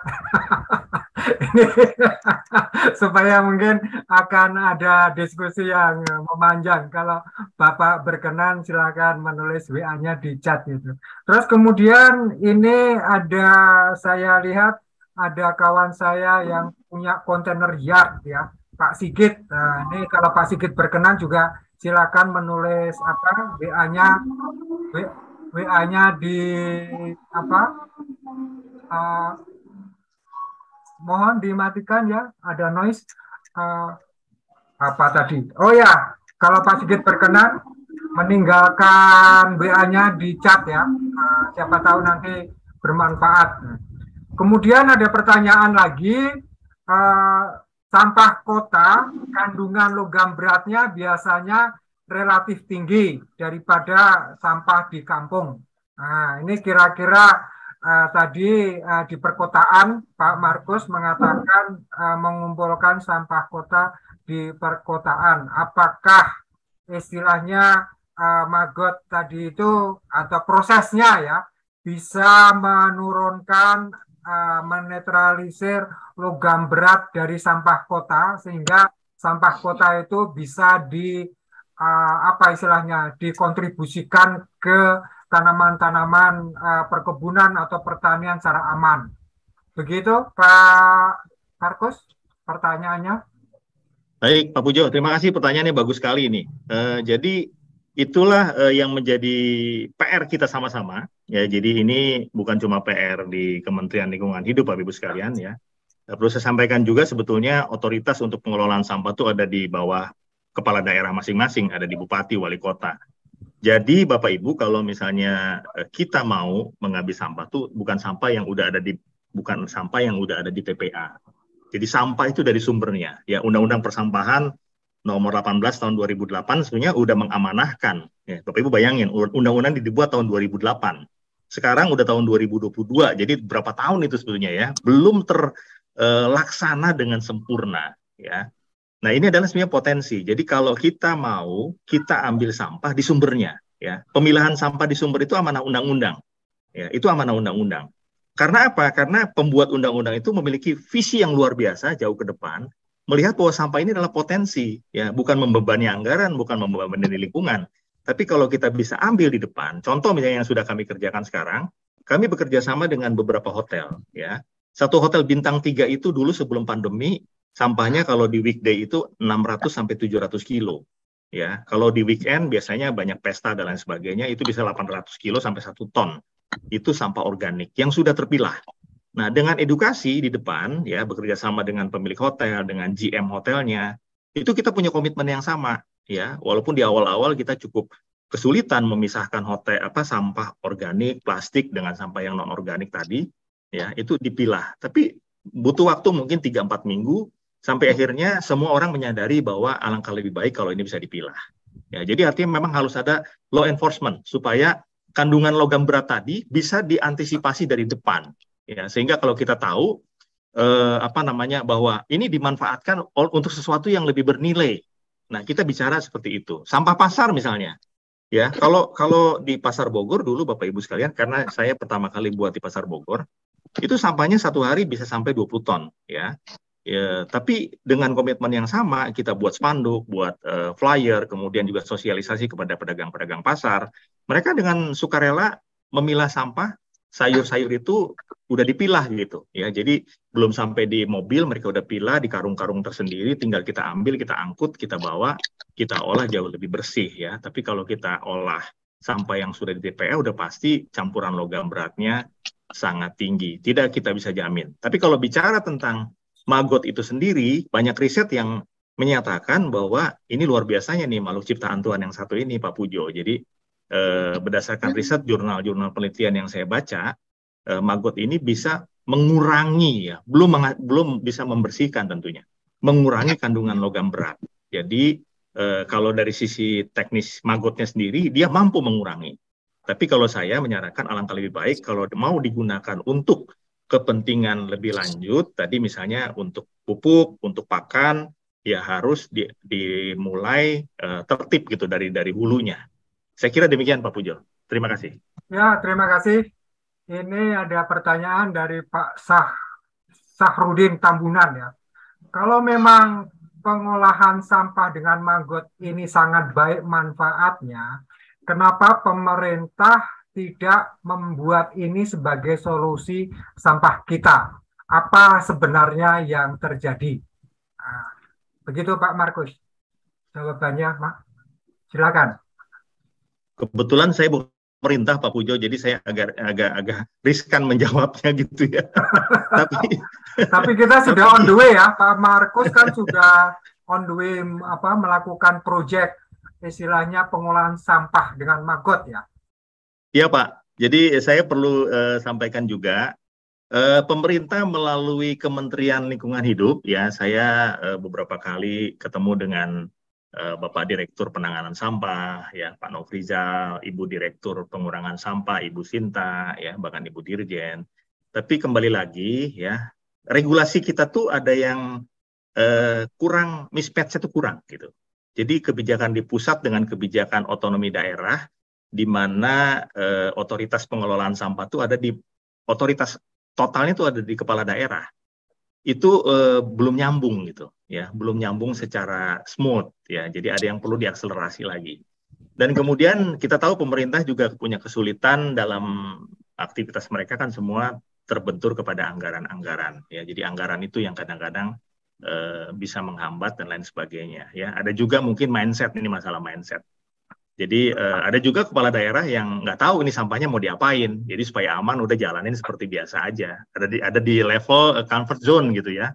Jadi mereka juga agak resisten dengan inovasi-inovasi. Oleh karena itu saya terus bergerak bersama teman-teman ya, asosiasi bank sampah, kemudian perhimpunan-perhimpunan, kelompok-kelompok sosial masyarakat, mendorong terus Bapak Ibu sekalian. Tapi contoh misalnya di DLH DKI, ya kita sudah sosialisasi di 66 kecamatan ya di seluruh DKI, dan mereka sekarang sudah mengembangkan rumah maggot.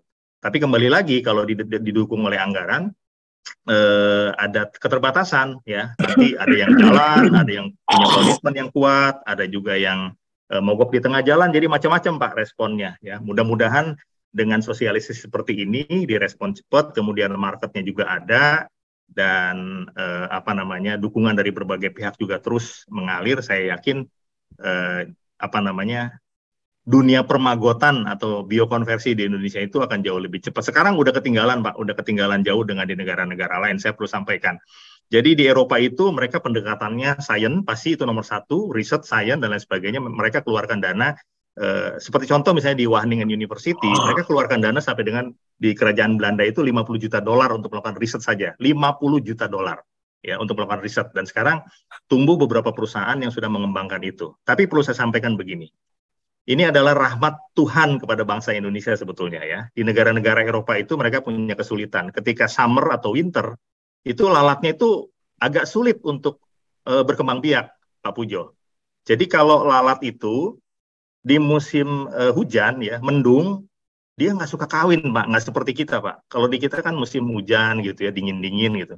Nah kalau lalat itu enggak. Jadi kalau matahari kurang, musim dingin, musim hujan, itu mereka cenderung dormant ya. Nah Indonesia sepanjang musim kita bisa memproduksi lalat hampir sama sepanjang musim bisa kita lakukan gitu.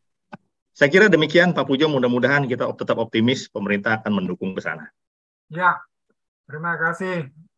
Memang kalau musim winter itu semuanya stagnasi ya. Biasanya malah mereka piknik ke luar negerinya.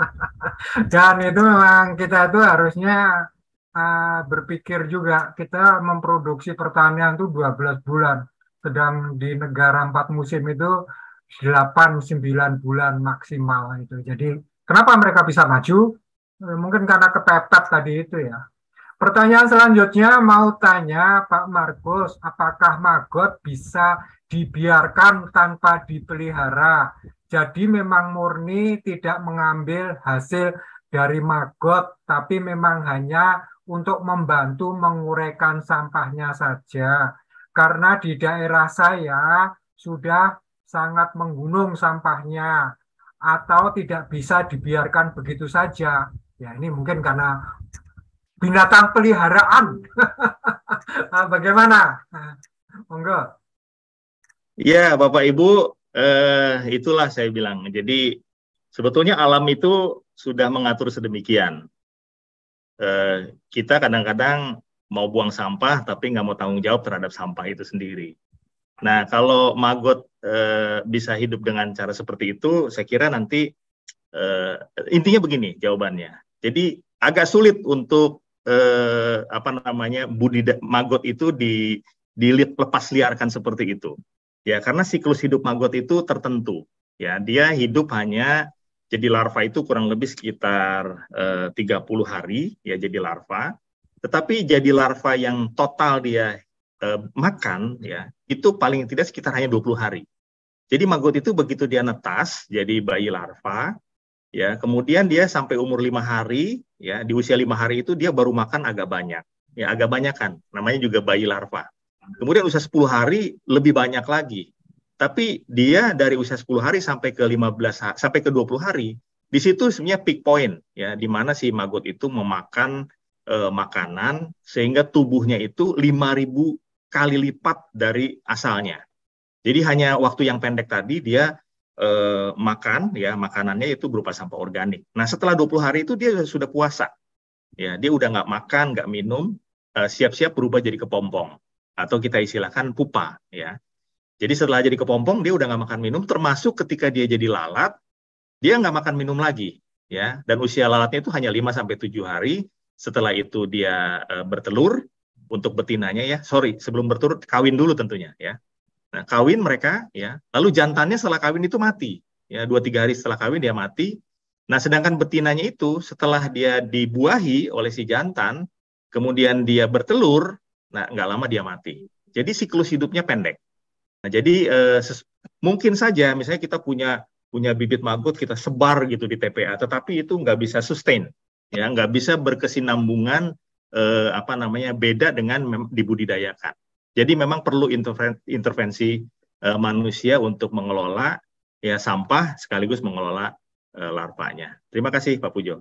Ya, ada pertanyaan lagi dari Pak Sahrudin Tambunan lagi ya. Saya sudah pernah mencoba menjadikan kotoran sapi menjadi pakan maggot.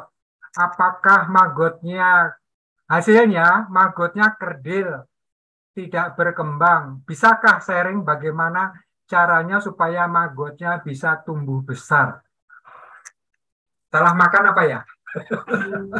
Oke, Pak Pujo, kotoran sapi itu seratnya sangat tinggi, ya. Jadi di tempat riset kami sudah coba berbagai macam manure, ya, kotoran hewan, ya, dari mulai kotoran gajah dari taman safari, ya, kotoran babi, ya, kotoran sapi tentunya dan sebagainya. Yang terbaik kalau di literatur dan sudah kita buktikan itu kotoran babi, karena babi itu pencernaannya mirip-mirip dengan manusia. Jadi kalau ditanya, mohon maaf saya sampaikan di sini, kotoran apa yang terbaik untuk pakan maggot? Ya, tadi yang saya sebutkan, ya. Pertama kotoran babi, kemudian kotoran ayam. Ya, kotoran ayam tentunya ayam juga ayam petelur. Itu kita aplikasikan di sini. Kotoran sapi seratnya sangat tinggi, Pak. Jadi dia pertumbuhannya agak lambat. Tetapi kita bisa akalin ya, kotoran sapi bisa dijadikan salah satu komponen komposisi pakan maggot, bisa dicampur dengan yang lain. Jadi kalau Bapak punya sumber kotoran sapi misalnya di rumah ya, terus kemudian bisa mau dimanfaatkan, itu Bapak bisa download Pak di YouTube Pak, banyak sekali Pak, bisa dimanfaatkan, difermentasi dulu ya, difermentasi dulu kotorannya ya, ada yang pakai E4, ada yang pakai molasses dan lain sebagainya supaya nutrisinya tuh lebih lengkap. Ya, maggot ini karena tadi ya sistem pencernaan itu mirip-mirip manusia, jadi dia lebih suka makanan yang 4 sehat 5 sempurna, Pak. Kurang lebih seperti itu, Pak Pujo. Terima kasih. Ya, terus kemudian ada pertanyaan lagi, karena agak nyambung juga sih. Mohon saran maggot untuk pakan ikan. Jadi begini ceritanya, ada cerita agak panjang. Jadi kesulitan apply halal label ya untuk restorannya yang ada ikan lele, karena ada kecurigaan untuk halalnya lele itu, mohon maaf ya, makanannya tinja manusia. Nah, jadi istilahnya kan kita tahu semua ya, lele ya, seperti itu. Nah, apakah maggot itu bisa untuk pakan ikan untuk lele? Nah, itu seperti itu. Terima kasih. Baik Pak, terima kasih pertanyaannya. Nah, tadi saya sampaikan di depan sekilas tentang bukan ini apakah fatwa atau apa ya dari yang diterbitkan oleh MUI. Kalau itu dikonsumsi langsung maggot dinyatakan menurut fatwa tersebut haram ya. Tetapi bisa kalau untuk kepentingan yang lain itu ada kebijakan tertentu ya. Untuk jelasnya nanti bisa download di websitenya MUI atau bisa diakses di internet ya. Tapi kemudian begini, ini hebatnya biokonversi Bapak Ibu sekalian. Saya ketawa-ketawa sama Ibu Dokter ini pada waktu itu, ya bisa dibayangkan di Bintan, di Pulau Bintan itu ada salah satu peternakan babi yang terbesar, ya. Daging babinya diekspor ke Singapura. Dan kotoran babinya itu dulu sebelum dikenal dengan lalat hitam dengan black soldier fly ini, mereka bingung tuh mau diapain.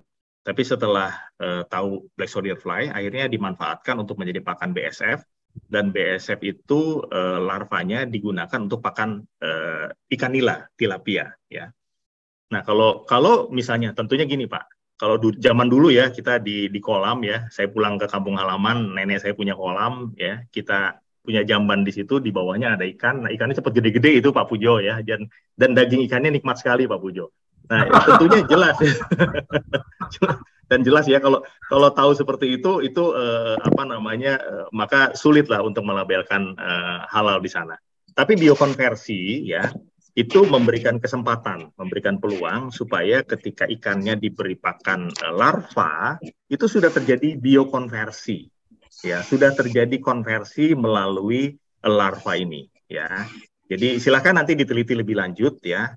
Soalnya saya juga bukan orang yang kompeten untuk menyatakan halal atau haram terhadap satu produk, Pak. Tapi saya hanya membaca saja dari fatwa MUI itu, kalau itu dilakukan tidak secara langsung, maka produk atau makanan yang kita makan itu sudah menjadi halal. Seperti itu Pak Pujo. Terima kasih. Ya, terima kasih. Pertanyaan selanjutnya, bagaimana dari Pak Gunawan Cahyadi ya, bagaimana dapat dibedakan pupuk hayati terhadap pupuk organiknya? Bisa diperjelas tahapan proses tadi ya, biokonversi seperti apa sebenarnya terhadap sampah-sampah organik sehingga ada pupuk hayatinya. Terima kasih. Baik. Pak Pujo, Bapak, Ibu yang menyampaikan pertanyaan, terima kasih. Saya sebagai orang awam awalnya juga sama punya pandangan yang sama. Ya. Jadi apakah pupuk hayati itu dengan pupuk organik sama apa enggak gitu ya? Ternyata nomenklaturnya berbeda di Kementerian Pertanian. Itu punya standar sendiri, pupuk organik itu seperti apa, pupuk hayati seperti apa. Nah, khusus untuk pupuk yang dihasilkan dari biokonversi maggot ini, kami saat ini belum berani menyatakan itu adalah pupuk organik, ya. Karena persyaratan-persyaratannya cukup berat untuk dipenuhi, tapi kami berani declare bahwa itu adalah pupuk hayati. Jadi saya kira demikian, Pak. Terima kasih. Pak Eko mungkin bisa membantu menjawab, Pak Eko, masih on? Ya, baik Pak, terima kasih. Tadi di kolom chat juga udah ikut sampaikan. Jadi perbedaan prinsip antara pupuk organik dan pupuk hayati. Pupuk hayati itu kandungannya makhluk hidup kan gitu kira-kira Pak. Artinya bisa berupa bakteri, ada actinomycet, ada fungi, itu pupuk yang namanya hayati. Sedangkan yang disebut dengan pupuk organik, konten atau isinya itu adalah berasal dari sisa-sisa makhluk hidup. Misalnya tadi ada kotoran hewan, manusia, dari serasa pangkasan yang memiliki biomasa. Nah, Pak Markus, ini menarik memang. Kalau kita bicara tadi belum bisa klaim pupuk maggot ini sebagai pupuk organik, nah disitulah mungkin salah satu poin enrichment yang bisa kita kerjasamakan atau kita riset bareng. Nah, dari mana mikroba-mikrobanya itu juga perlu kita perhatikan. Kalau misalnya tadi diklaim bahwasanya pupuk cair maggot ini merupakan pupuk hayati, karena saya sekilas ada di situ bakteri penambat nitrogen, bakteri pelarut fosfat, karena kan maggot ini sendiri kalau bahasanya kan dia membantu pengomposan. Ini menarik Pak Pujo, artinya kita memang perlu sinergisme, disitulah enrichment. Terima kasih Pak. Ya, terima kasih. Dan saya kira memang Pak Markus, kalau kerjasama dengan Pusat Penelitian Teh dan Kina itu memang pemberi rekomendasi pemakaiannya memang biasanya PT Perkebunan Nusantara, BUMN ya, biasanya itu prosesnya adalah memerlukan rekomendasi dari PPTK. Mungkin Pak Agus Susanto masih ada. Kalau ada, dipersilakan tanggapannya Pak Agus, Pak Kapus. Sambil menunggu, ada pertanyaan dari Brin Bandung, Pak Budi Agung. Untuk menghasilkan pupuk. Pak Pujo, maaf, itu pertanyaan saya yang tahapan bioconversionnya belum kejawab kayaknya ya Pak. Maaf Pak. Pak Markus, ada lanjutannya atau nanti bisa dengan mengirim materinya atau bagaimana tahapannya tadi itu, Pak Markus? Oke. Tahapan, mohon maaf nih Pak Budi Agung dari BRIN. Bukan, masih bukan. Pak, kembali lagi ke Pak Gunawan Cahyadi yang tadi nanya perbedaan pupuk hayati terhadap pupuk organik. Bisa mohon diperjelas tahapan proses biokonversi seperti apa sebenarnya terhadap sampah-sampah organik. Silakan. Oke, baik. Pendekatannya gini Pak, jadi sampah organik itu setelah kita terima di tempat biokonversi kami, ya, itu sampahnya kita cacah supaya maggotnya lebih mudah mencerna, ya. Nah, dari cacahan tadi itu sampah organik itu kan kandungannya lebih dominan air sebetulnya Pak. Kalau sampah sayur, buah itu hampir 30-40% itu air, ya. Nah, air yang menetes pada saat dilakukan proses pencacahan tadi atau yang terbawa dari luar, mungkin sudah membusuk di jalan dan lain sebagainya, itu ditampung kurang lebih tadi jumlahnya 5-10% saja, ya. Itu kita tampung Pak sebagai cairan lindi gitu. Nah, ada beberapa teman yang memanfaatkan cairan lindi ini digunakan sebagai ekoenzim. Itu juga jadi pupuk sebetulnya, ya. Nah, hanya belum terjadi biokonversi oleh maggot. Nah, kalau yang kami kerjakan itu setelah dicacah, diberikan jadi pakan maggot. Nah, ketika dia makan itu, selama proses itu juga ada cairan yang netes di situ. Nah, itu kita tampung, ya, kita tampung untuk menghasilkan bahan dasar pupuk organik, ya. Itu salah satu caranya, Pak. Cara-cara yang lain saya mungkin nggak bisa buka di sini, Pak. Ini dapur kita nih, Pak Pujo. Jadi, ya. Jadi kita nanti bisa diskusi kalau nanti membahas detail teknik budidaya maggot di kesempatan lain mungkin gitu Pak. Terima kasih Pak. Ini masih ada pertanyaan nyambung ya, saya loncat dikit. Masih tetap Pak Gunawan Cahyadi, bagaimana rasa dan kualitas teh yang dihasilkan bila memakai pupuk hayati ini ya? Apa bisa bersaing dengan merek internasional, misalnya English Breakfast Tea? Jadi istilahnya apakah kalau disemprot dengan pupuk hayati ini itu akan mempunyai beda rasa gitu. Silakan Pak Markus. Aduh, menarik sekali pertanyaan ini, dalam sekali ini. Saya harus kayaknya mesti ketemu sama Pak Eko dulu nih, Pak Pujo nih, untuk riset lebih jauh ya. Ini menarik, benar-benar menarik. Tapi paling tidak saya dapat masukan dari estate manager kami di kebun. Pak, setelah digunakan, diaplikasikan pupuk kaskot ini, serangan ulat ini berkurang, Pak. Karena mungkin ulat itu dia punya ini sendiri ya. Jadi, nah ini juga bicara tentang ulat lain lagi nih Pak, hama ulat itu. Jadi karena yang dijadikan pupuk itu serangga di situ, sehingga mungkin dia ada semacam resistensi gitu untuk datang ke sana. Ini ada dampaknya di situ. Tapi saya baru meneliti secara kualitatif Pak. Kita belum melakukan riset secara kuantitatif. Apakah benar gitu seperti itu kondisinya.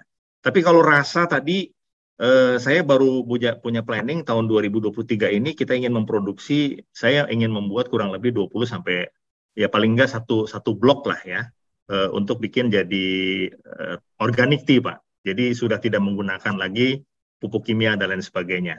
Saya mau mencoba dengan satu blok dulu nanti hasilnya seperti apa. Tapi mudah-mudahan kalau saya riset di Kebun Nirmala, sekaligus saya juga bisa nanti minta dukungan nih dari Pak Eko, mungkin di Gambung juga bisa riset gitu ya. Untuk bisa nggak Indonesia memproduksi pupuk organik, apalagi nanti pupuknya rasa stroberi gitu Pak Eko, itu kan itu menarik tuh Pak Eko. itu sangat menantang itu Pak. Terima kasih Pak. Terima kasih. Mohon izin Pak Pujo nyambung statement Pak Markus. Mohon izin Pak Pujo. Ya. Ya, nyambung statement Pak Markus ya tadi menarik Pak kalau kita bicara tentang teh itu tidak hanya kualitas tetapi kuantitas. Nah, penggunaan input faktor di dalamnya itu memang ujung-ujungnya ke sana. Kalau kita ingin meningkatkan kuantitas, seperti apa? Kalau ingin kita bicara kualitas, seperti apa? Tapi satu yang pasti, kualitas teh itu dibentuk sekitar 70-80% itu dari lapangan, Pak.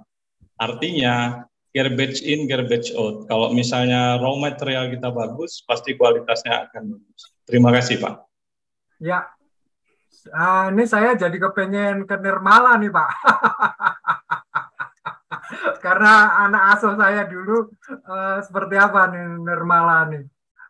Kemudian dari Pak Budi Agung ya, Brin. Oh sebentar, ini saya pengen ke Pak admin dulu, Pak Ketua. Apakah bisa sampai 16.30 Pak Ketua? Karena banyak pertanyaan menarik sekali nih, mumpung ada Pak Markus. Pak Dede, Pak admin, Bionusa, bisa sampai 16.30? Ya, halo. Maaf, Pak Pujo, mungkin tetap ya untuk jadwal sekarang kita di jam 16 dulu, ya. Karena kita setting waktu tadi sampai jam 16 ya di pesan waktunya. Nah, dan untuk berikutnya mungkin nanti bisa kita adakan kembali, Pak. Karena ternyata yang kita diskusikan saat ini itu sangat menarik sekali ya. Dan saya salut nih. Saya salut sekali ya ke Pak Markus nih. Yang ternyata perkembangan budidaya maggot ini sudah sangat jauh sekali ya. Waktu pertama saya belajar budidaya maggot tahun 2014 Pak. Bandingin dengan sekarang itu sudah sangat maju sekali ya Pak itu ya. Produk-produk yang dihasilkan, hasil-hasil penelitiannya dan lainnya itu sudah sangat luar biasa ya. Bahkan dari hasil uji coba pupuk hayatinya, sebetulnya kalau dikatakan pupuk hayati, ya itu sudah memenuhi syarat, Pak. Karena saya lihat dari hasil uji coba yang Bapak lakukan, hasil uji lab itu, kandungannya itu sudah di atas standar ya. Kita standar di atas 10/5, Bapak untuk Azotobacter, Azospirillum, ya, Rhizobium, Bacillus, dan lainnya itu sudah di atas 10/5 ya. Bahkan ada yang 10/8. Ini sudah... Saya kira ini sudah memenuhi persyaratan sebagai pupuk hayati apa yang dipersyaratkan di Kementerian Pertanian, Pak Pujo. Saya kira ini tidak, maksudnya diskusi kita tidak terbatas pada hari ini ya. Bisa nanti kita lanjutkan berikutnya di session yang akan datang. Dan saya mohon kesediaan Pak Markus, juga yang lainnya dari Pusat Penelitian Teh dan Bina Gambung, Pak Eko ya. Beserta yang lainnya di session kedua kita bisa setting ya untuk acara diskusi ini, Pak Mas Pujo. Ini mohon maaf memang karena tadi kita setting waktunya 2 jam, Pak. Oh, gitu. Baik. Ini masih 8 menit. Jadi untuk mengatur waktu saja, ya, bulan Ya Pak, depan. kalau bisa apa tuh pertanyaan yang masuk aja Pak yang dibahas Pak. Jadi Ya, di ini stop pertanyaan. tinggal 8 menit mengatur jadwal ke depan dulu. Nanti saya ada waktu saya selesaikan. Jadi untuk acara Zoom Asosiasi Teh Indonesia itu dimohon ya Pak Dede ya, ini Pak Eko dan Pak Budi Agung nanti silakan Oktober minggu ketiga untuk memberikan teknologi pupuk hayati yang diperolehnya. Sanggup Pak Eko? Saya tembak. Oke? Iya, memang Pak Pujo suka menembak nih Pak dari dulu. Ya Pak Dede, setuju ya Pak Dede ya? Mau disampaikan juga Pak, ini mohon doa juga Bapak Ibu sekalian. Pak Kapus, Pak Agus Susanto tadi kirim salam. Beliau sedang kondisi isoman Pak, mudah-mudahan cepat diberi kesembuhan. Kami doakan. Kami siap PPTK Pak dan ya, Pak Budi jadi untuk melakukan minggu ketiga adalah dari Pak Eko dan Pak Budi Agung BRIN ya, materinya pupuk hayati. Terus kemudian saya beritahukan ini Pak Agung saya utus sama atasan saya yang di Jakarta untuk ke Bekasi ya, ke factory-nya. Nah ini mohon bisa diterima dengan baik nanti November saya sama Pak Markus presentasi scale up. Jadi istilahnya bagaimana caranya teknologi ini bisa dipakai secara nasional. Apakah untuk tanaman pangan, apakah untuk perkebunan.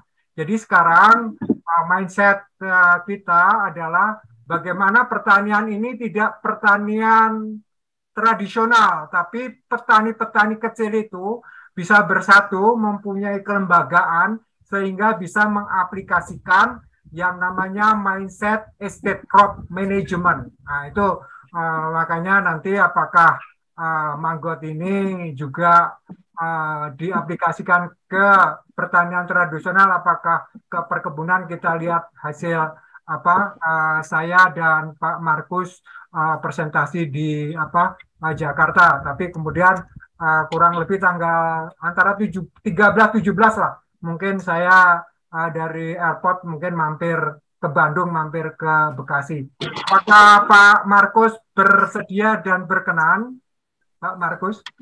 13 atau 17 Oktober ya, Pak? Oktober, antara 13-17 atau mungkin saya belum beli tiket dari Singapura ya. Apakah 13-nya dari Changi itu, tapi kurang lebih kalau 18-19 mungkin ya.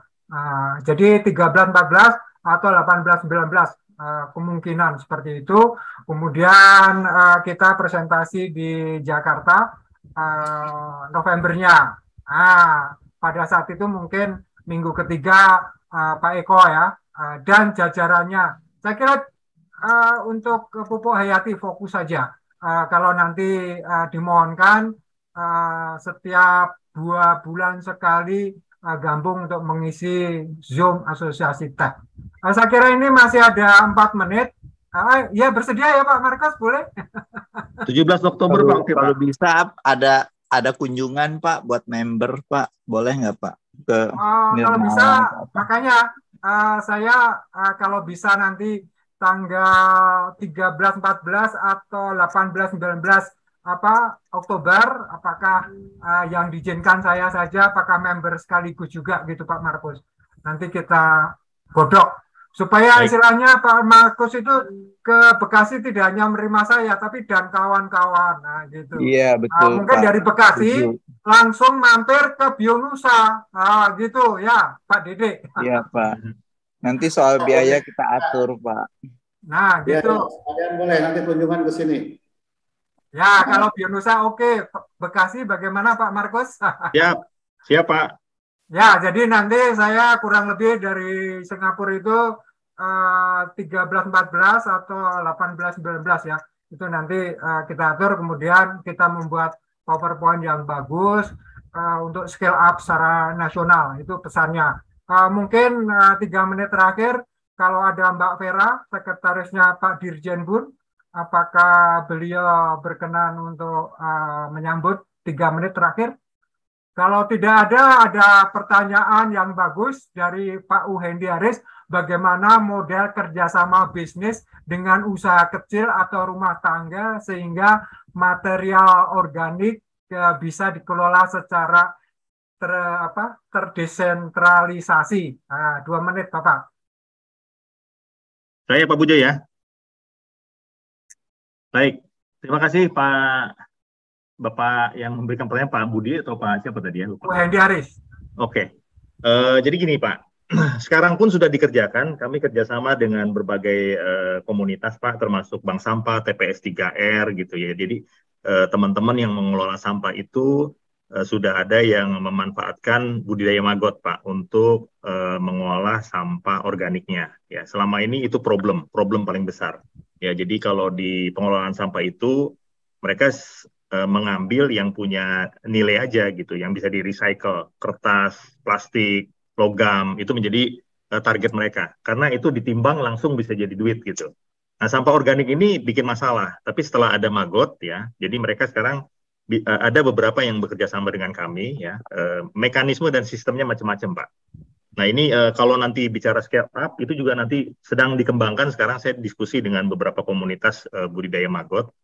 Jadi kalau nanti mau mau diperluas lagi, itu saya kira tinggal membangun komunitas-komunitas di salah satu kawasan gitu ya. Siapa yang punya TPS 3R-nya atau bank sampah unitnya siapa, udah punya pengelolaan maggot atau belum, karena rata-rata hampir seluruh TPS 3R kemudian bank sampah di seluruh Indonesia itu sudah kita sosialisasikan.